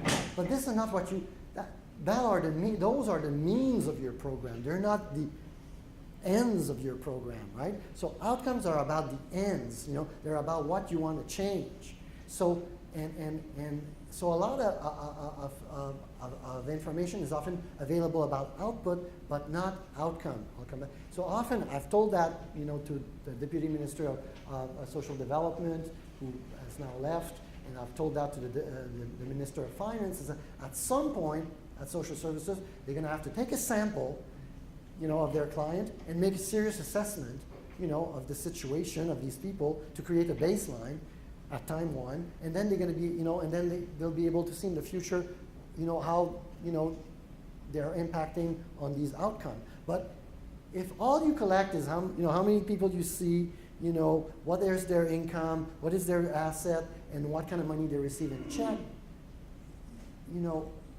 that's not going to tell you how you change their lives. So is a way to understand this that the desire for evaluative information is sort of historically newer? Is this a change in ethos that we're seeing here? In this sort of move towards accountability on the one hand and evidence-based making, evidence, whatever, the term is getting anymore. Output is part of, output is part of measuring your accountability, because you know, for example, how many person you served. But it's just that outcome is a much more difficult thing to measure, and there's a confusion between, we want an outcome evaluation, but all we have is information about output. So that's all I'm saying, is that we have to develop information about outcomes, right? So let's go with my very simple, the change about the personal weight. Where's this, okay, right? Because that's the easier to understand. If you don't go and step on the scale at time 1, you don't know your weight is. So even if you measure it later, you cannot possibly logically know if there's change or change in the right direction. Do you agree? Right? So if focusing on output would be having information on how many times you stepped on the scale. Well, that's interesting. I stepped, but what was the result? That's the So a lot of the governments say, well, the client stepped on the scale every day. Okay, but I want the result to be able to compare it to the other result to measure the change. So I guess what I'm trying to understand is this part of a historical process, right? So over the last 50 years, we've got just a mushrooming of social programs, and evidence-based. Yeah. So I don't know this history. So I'm just trying to understand, is part of the issue here that there's a change in values and perspectives? That Yes. It used to be, God damn it, just give us the programs, and now it's like, are the programs really worth it? Yes. And is that a historical change, or It didn't start yesterday, but I'd say it probably started historically in the mid-'70s, where concern about evaluation became more common, as opposed to simply delivering services. So, do you remember your question? Yeah, sometimes it's not just a statement, because I think that outputs are really easy to assess immediately. Yeah. Whereas outcomes are on a longer time. We tend to measure what's easy to measure. Right, and I just think in order to look at outcomes, you need to look at at a longer time frame, like a year, 2 years, 3 years. Sometimes, 4 years. yes. And so I wonder. But you also need to have a system in place to measure this. And sometimes we simply forget to ask the question. So this goes back into making the data set more research-oriented and not just service delivery-oriented. Sorry. I was curious, is there also kind of a comparison between a policy and a procedure? For me, if I think of policy, I'm thinking of, again, just the whole point of the long-term policy looks at longer span, you've got a larger goal you're trying to actually Yeah. meet. Whereas a procedure, you're actually looking at the step-by-step you have each individual Yeah. one. So one has an outcome, one has a... So we're measuring well the process or the procedure, while we're losing sight of the policy, to use your terminology. Yes. Well, but an evaluative is also, it's critical, right? That's difficult to do. If you've got someone on social assistance, you have to evaluate the success of that or the failure of that. Who wants to do that? It's time consuming, it's resource consuming, I was involved in a project, where we did a survey of people who applied to social assistance, and we tried to assess what their problems were, So how many of them had a health issue? How many of them had, a disability issue? How many of them had been sexually abused? So that, and we realized that, many people who were applying for social assistance had multiple problems, right?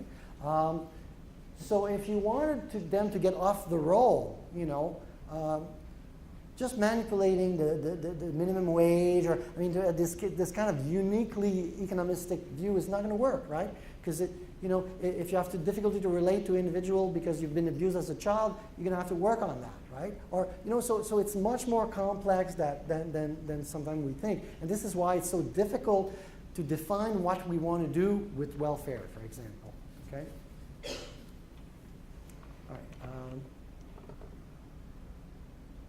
Okay, so now I want to just do a little bit of terminology, and then I'm going to present you a graph, I guess, which I'm going to try to explain the best I can.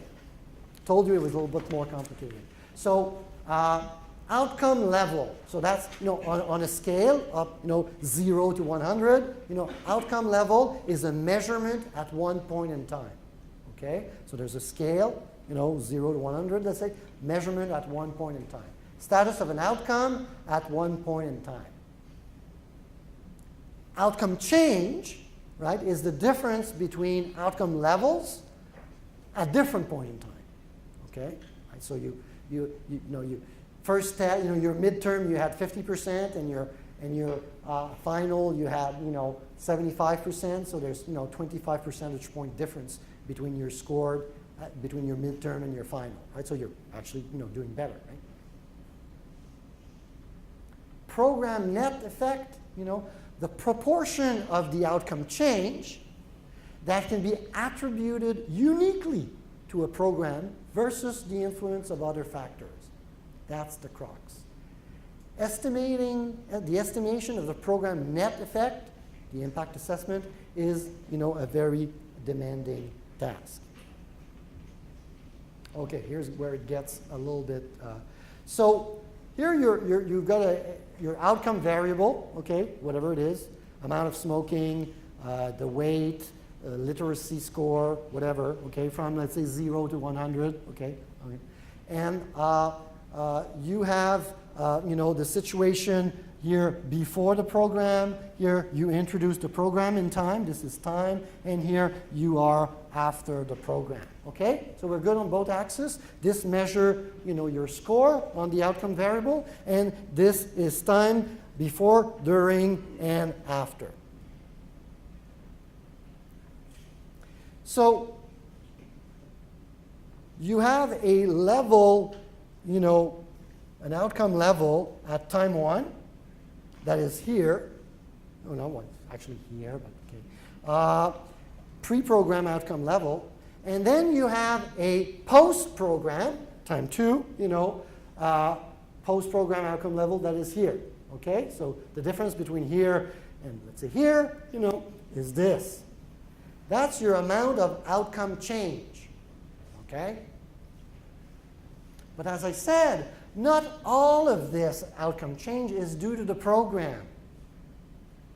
There's part of it that would have happened anyway, even if you had no intervention. And there's only a smaller part that is the net effect that can be truly attributed to your program. So I'm going to read this because... So the outcome variable here would be, let's say, school readiness. And the solid S line shows the average outcome level of a group of individual children who received program services, and that was a preschool program.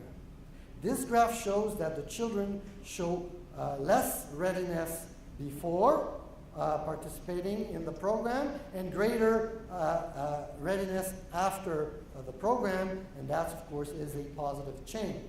With this information alone, we do not know if the preschool program had anything to do with the children's improvement in school readiness. Other factors may be at work, including normal maturation of these children. That might account for at least part of their gain. The dashed line shows the outcome, if the program participant had not received the preschool program. Comparing the two lines, we see that school readiness would have improved without the program, but not quite as much. The difference between the two lines is the net gain due to the program, and the only part of the outcome the program can take credit for. Okay? So this is what you try to do in a sort of a nutshell. And I could talk about bias, so often this will be done by following two groups, right? The experimental group who will receive the program, and then the comparable group, as comparable as possible, that maybe does not receive the program or receive a previous program. And following them in time, measuring them, at time 1, pre-testing it, and then measuring it at time 2, post-testing it, and then looking at the difference. If you're from government and if you're in social services, for example, this is very difficult to do because you cannot deny service to your client. Right? So that one of the big issues in program evaluation in government, as opposed to the psychology department. The psychology department takes students who have no choice. Give them if you're born on an even date, you go into the experimental group, and an odd date, you go into the control group. Run the test before and after, and you're done. But I mean, whether you're a school or a social services department, you cannot say, well, hey, guess what? You're in the control group. You're not receiving any check, this month, or you're not getting any math instruction. Talk about your parents about that, right? So you have to, be original and maybe try to compare schools that are similar. So one will have the older program, and one will initiate a new one. Yes. What I intend to do is I want my participants to resource other agencies and other tools that are out there. So I ask questions about continuously about what other services are they making use of. So I can tell you if they're just using my program or others. So that is somewhat measurable. Mm-hmm. I can sort of estimate based on checking in with them that somebody's making use of New Brunswick Association for Community Living Yeah. and those services, and because I don't really want to disentangle. I want to No, know that of they course. are making use of those services. But if so, this works. Let's say if you have two clients and they are both using multiple services, and you have a situation where one client is doing better than the other. Okay, so that's one situation. But you can have also the situation where they're not using multiple services and one is doing better than the other. So how do you It's part of it is intent, personal intent. I have someone who has a much more perseverant type of personality who wants it much more than the other. I have to look at that too. I have to look at what's driving the person to be in the program. Is it pressure from a government agency? It's supposed to be voluntary, but let's be honest, there's pressure. So, and if the other person is more and maybe is doing better because she is a center. Okay. So, I don't have time to go into but this is basically an illustration of what program, impact assessment, or outcome evaluation is attempting to do. The axis that was there, it's really important. What is really the outcome, that we want to measure? We have to make sure that it's relevant and measurable. And going back, this is why I insisted at the beginning about the consultation, the negotiation. Well, if you have a big buy-in and everybody agrees that this is the outcome, then you're good. But if people at that stage, you've done all the work and say, well, but maybe we didn't measure the right thing, then you're really, not in a good situation. So going back to, let's say a concept like positive attitude towards school. So, you can try to operationalize it as, you want to look at your young kids, and if people who've taken preschool have a more positive attitude towards school than people who didn't go into the preschool program. So maybe you say, okay, we're going to ask this child or the teacher a question about the child's, do they like school? Do they say that they like school? Do they have positive feeling about attending?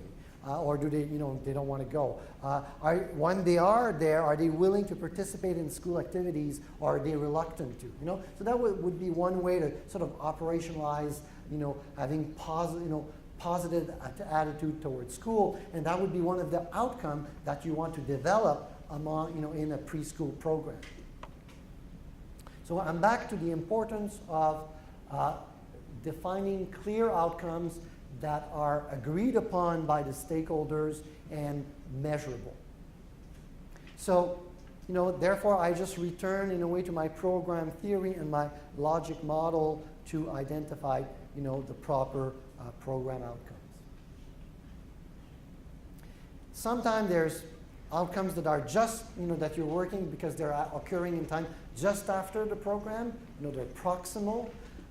Sometimes there's outcome that you hope for in the long term, but those are less impacted upon directly by the program, and sometimes they're more complex to measure. So here I have a preschool program for 4-year-old children. And my logic is that I'm going to improve positive attitude towards school, which I've just talked about. I'm going to improve pre-literacy skills. And I'm going to also improve the learning of appropriate school behavior, like raising your hand when you have a question or want to go to the bathroom. And this in a way will increase school readiness. This is immediately something you can measure. It's a more proximate outcome. And then later, you hope that basically they're going to make greater cognitive gain in kindergarten, and actually when they enter to the in the grade 1 and 2, that they're going to have better results. So basically, if you're sending your kids to preschool programs, because you have this, and whether you articulated it or not, you have something like this in your head, right? You want to give them a head start. But it's going to be, this may be measurable right away or shortly after the program. This you're going to have to wait. You're going to have to wait when they finish kindergarten, for example. I've talked about that. Just watch for unintended consequences. I don't want to dwell too much on this.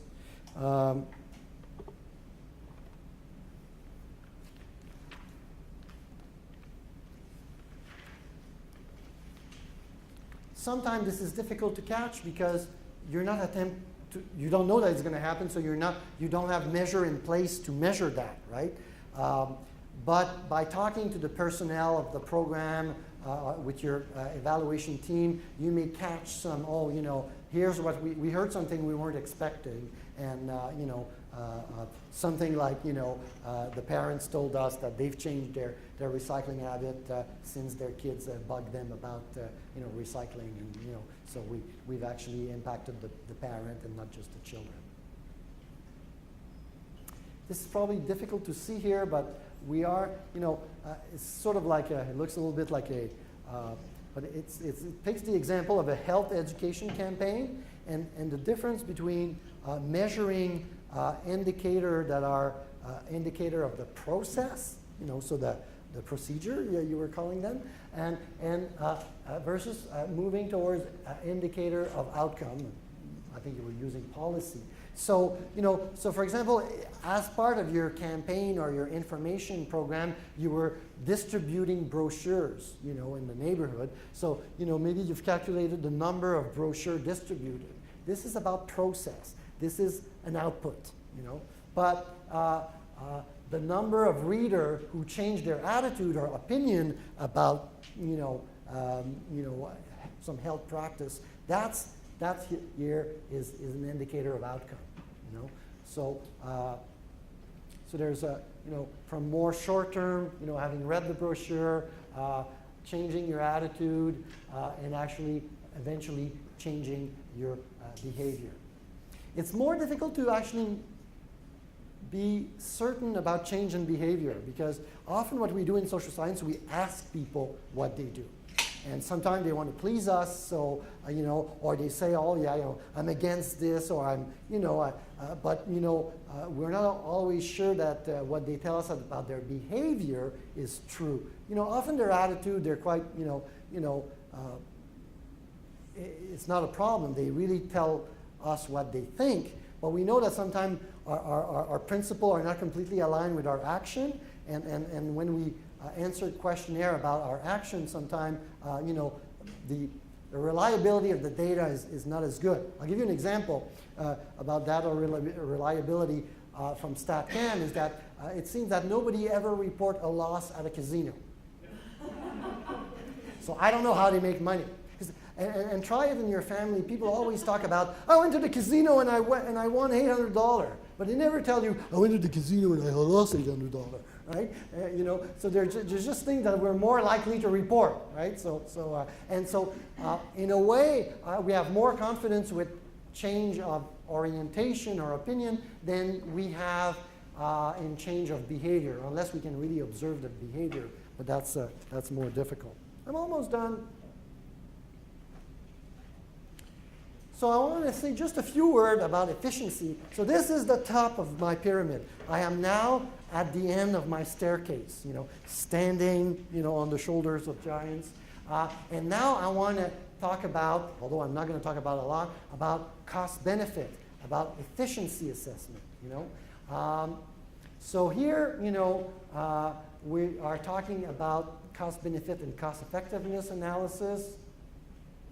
So the type of question, and I know government likes that, does the program produce sufficient benefit in relation to its cost? Because just a moment ago we were just focusing on the outcome, on the benefits, but we were not factoring the cost, right? So we were just looking at outcome, not in relation to what it costs to put the program on. But you will understand that if you want to do this, you have to understand to do the previous one properly, right?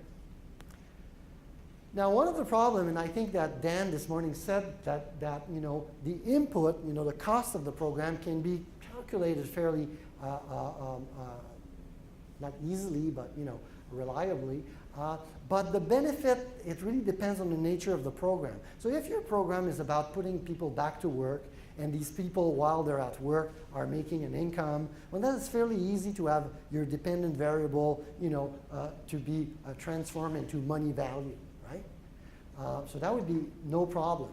But I've worked, for example, with NGOs who were working with disabled children, trying to help these disabled children to be more autonomous in terms of dressing themselves in the morning and eating their breakfast on their own, as opposed to having needed to more help to dress themselves and to be spoon-fed, right? So how do you transform this into money, right? In a way, ask the parent, they will say priceless, priceless, This is the difference between me losing my mind and not, right? But it's difficult to say, well, that's worth, that's half an hour of time saved, average wage in Canada is, sometimes it doesn't make as much. So I'm not against cost-benefit analysis, but they're not the solution for everything. And for a lot of services in social services, they're not necessarily appropriate. And they require highly technical expertise. They are the most difficult types of assessment among the 5 types that I've described to you. And in the next 2 days, I think that Marc Frenette's going to talk about them, and you're going to see that it's quite complicated. But often they are also not necessary, because an efficiency analysis may be unnecessary if the impact of the program is either very minimal or extremely high. If it's very minimal, okay, you've done your impact assessment, which I've talked about a moment ago, and there's a very small, the program works just a tiny little bit. Doesn't matter how much you pay, it's working so little that it doesn't matter how much it costs. You should just forget about it and not use it, Or the impact is so huge that, really, it's a good investment anyway. Almost, not at any cost, but at any kind of reasonable cost. It's only in the gray zone where it's going to be, where a program works somewhat, that then you want to say, well, is it a good investment? So efficiency assessment, in my view, they require that the outcome evaluation has proven or informed us on whether the change in the desired direction occur and at what level. And if it's a very little change or very large change, we should just stop there. Cost is not very an issue. Cost becomes an issue in the gray zone where it works somewhat. So then we can say, well, it works, but is it really worth the amount of change that is produced? Is that making sense? Is that deflating the need a little bit for efficiencies? Now maybe Marc Frenette's going to disagree with me. We are known to disagree among academics, but so in a way, given the difficulty and the cost involved in these type of assessment, let's reduce the band or the, of program that are, for which they are to be attempted or relevant. So back to my evaluation hierarchy.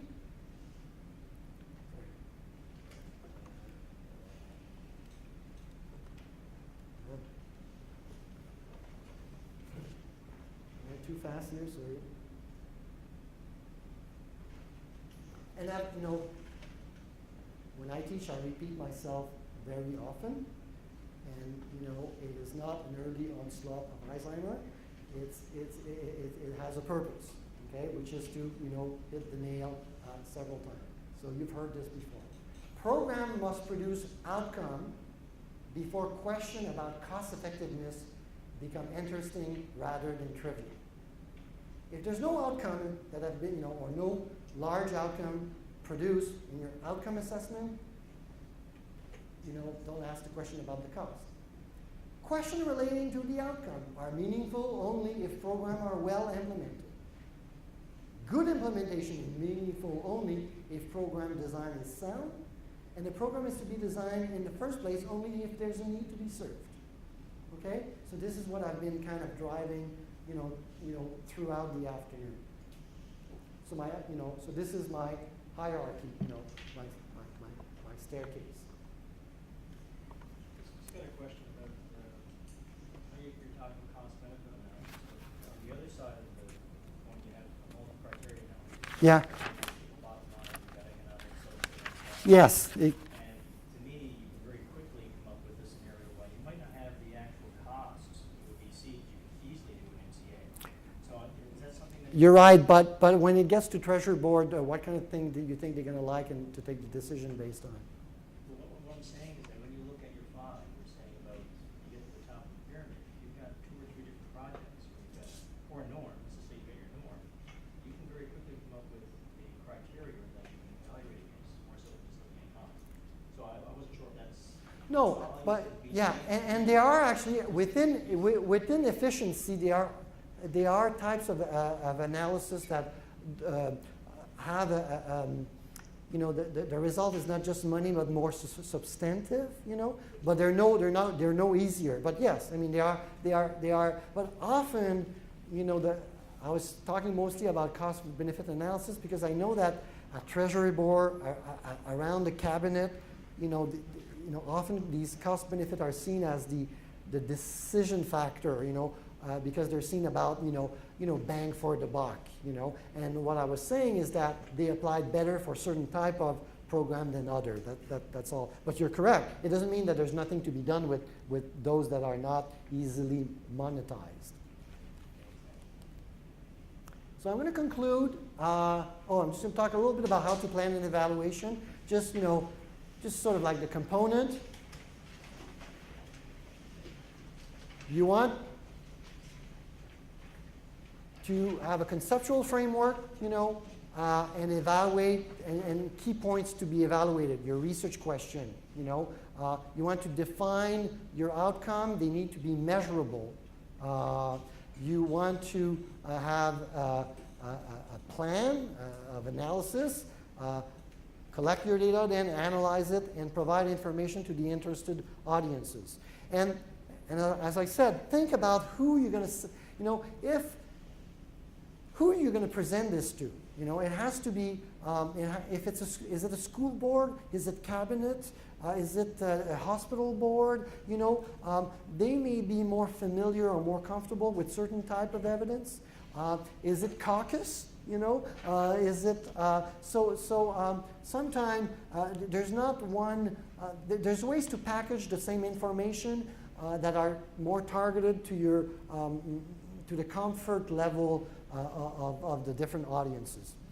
Maybe it's the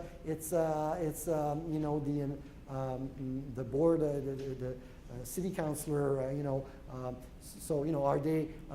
are they as comfortable as academic to receive information on the efficiency of a program? So just think about, if you're the evaluator or part of the evaluating team, does our deliverable our end product, does it match well? Is it understandable by the person or group that we're presenting it to? So if I really boil down to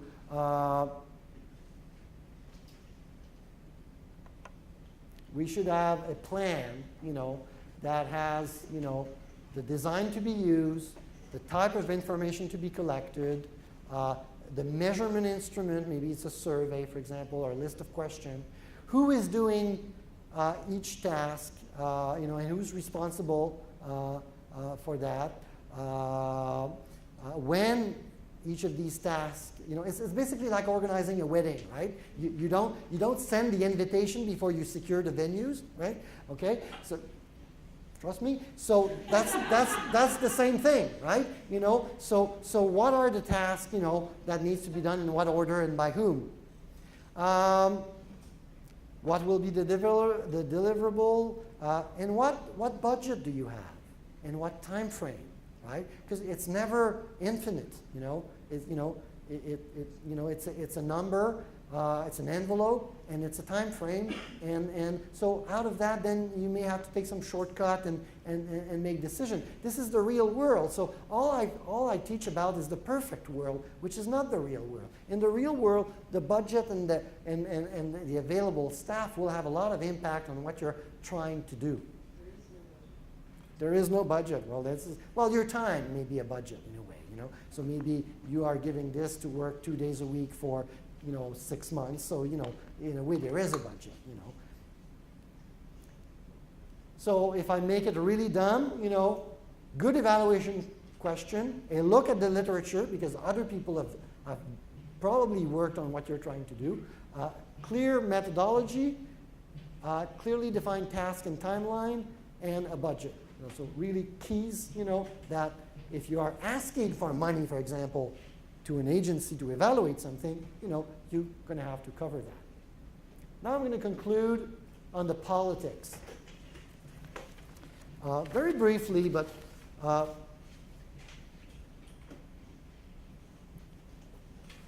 so we've been talking about, evidence-based decision making. Well, it's not because you present the evidence that people like you or will agree with you. Right?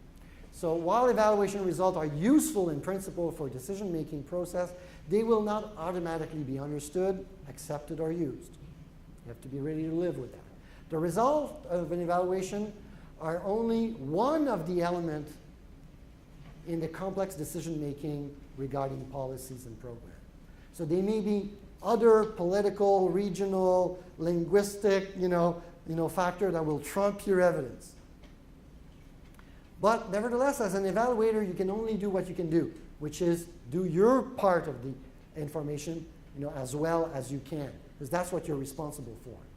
So the role of the evaluation is to contribute to the best possible way, to the knowledge in the process, but you are not replacing this whole policy decision-making process.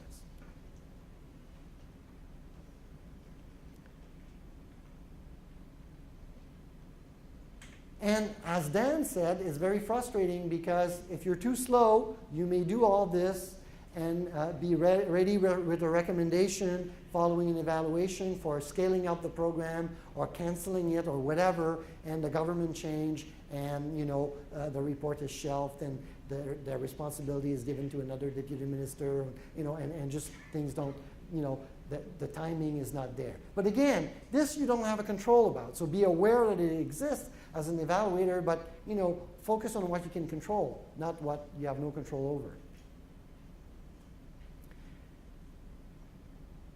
As I said, many programs continue for political reason, for all kinds of reason, even if they're shown not to work. So even if your evaluation is flawless, you may not be listened to. But there is, from time to time, this, that's like being in the zone when you do the spotting, and, time where the planets are aligned, and the window of opportunity is open, and what you're proposing will resonate, and it will make a change. But it won't happen every time. But there are times like that. The window of opportunity policy change and for good scientific result to have an impact on policy. But there are times where this window is closed, and there are times when this window is open.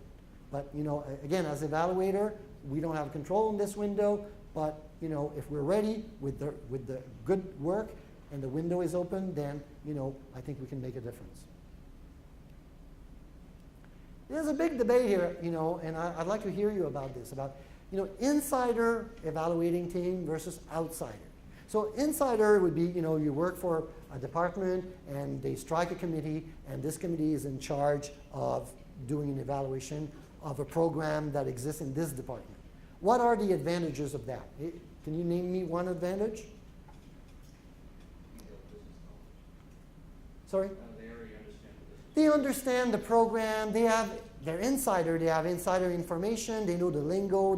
You don't need to explain them the acronym. Right? So what's the negative side? They have vested interest, or maybe they're just too close to it, so they're lacking distance, to see the problem or the issue in a larger context, right? But the outsider evaluator is the opposite. He's got or she's got distance, but lack a bit of insider knowledge, maybe of history of how it came about, and so on and so forth. So there is a pro and con, in terms of using insider and outsider. Now, in your view, maybe we could do a show of hand.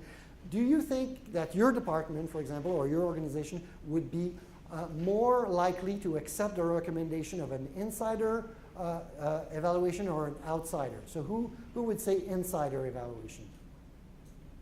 Who would say outsider? Seem to be more people say outsider, and I would tend to agree with you. But that's not necessarily what the literature say. They at least the Val and Bolas tend to say that people from the inside have more credibility, but that's not necessarily what I've observed. So it may vary,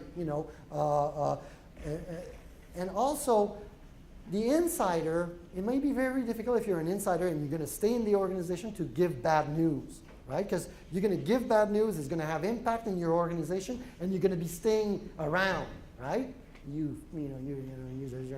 Right? Whereas if you're a consultant, you're from outsider, it's a little bit easier to bring the bad news because you're here today and gone tomorrow. You still want to put some gloves because you want to be rehired by somebody else, so your reputation is important. But you're in a better position to give the real news, including the bad news. So that's that's the another. So I would say consider maybe you could form a team that is made of insider and outsider. That's perfectly current, where you have insider that knows the program, but outsider that have done this in other contexts and have a certain skill levels. So that would be maybe the best case scenario.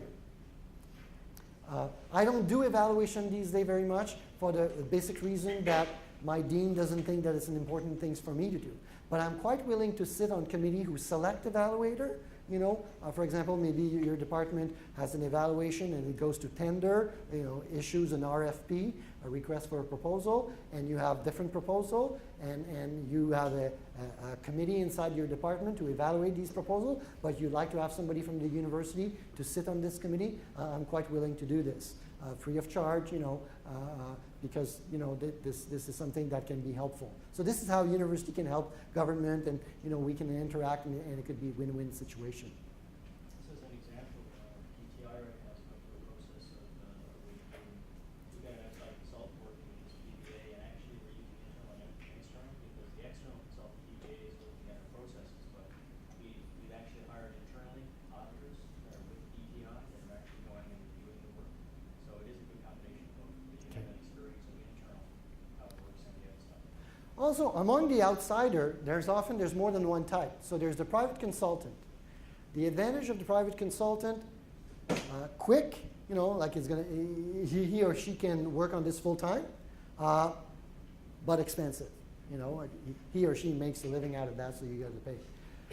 Another type of outsider is the academic. Cheap, slow. Right? Because no, because probably it doesn't, not going to ask you for a lot of money covering basically his costs and all that. Mine wants to have the right to publish, so but can only do this 1 day a week, right? So it's going to take more time, right? So that's these are things to consider, right? So maybe you have a small budget, but you're not rushed for time. So an academic is a possibility. You have a lot of money, but you're in a hurry. A consultant is the way to go. Almost done. Expectation. Carol Weiss says, findings tend to be listened to when they confirm what decision makers already believe or disclose what they are predisposed to accept.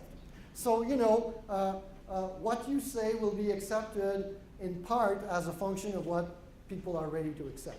So if you want to change their mind, you have to be more, forceful and robust.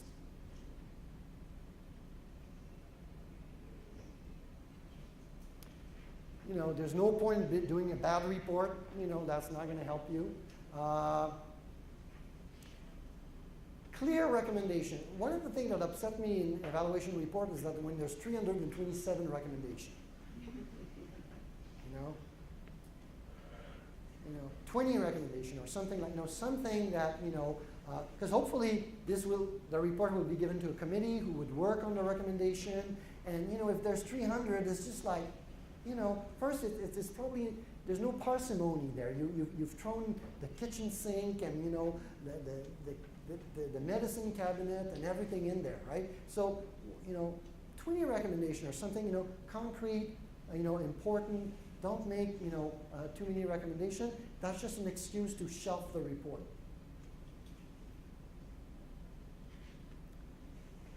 If you don't want your evaluation report to ever be misquoted, the only hope you have is that it's never quoted at all. Right? So the more it's going to be used, the more some people will misuse it. For example, they will say that your report is saying something it's not saying. Then it's your role to say, oh, hold on, I didn't say that. And I saw a lot of this in Ontario. When Mike Harris took power, he did a lot of evaluation on welfare, and then they would put these communique, or what's called press release, which were supposed to summarize the evaluation. And believe me, it was very different than what the evaluation said. So it's the role of the evaluator, if you want to be a professional, to say, hold on here, this is not what I'm saying. So, but the more you're used, the more there will be potential for misuse. But maybe in a way that's better, because at least they're talking about you than nobody being completely ignored. So to conclude, my approach is you have to go out there and do some good work, not perfect work, good work. You're going to make a lot of mistakes, even though it's difficult in government to admit it. And the important thing is to learn from these mistakes.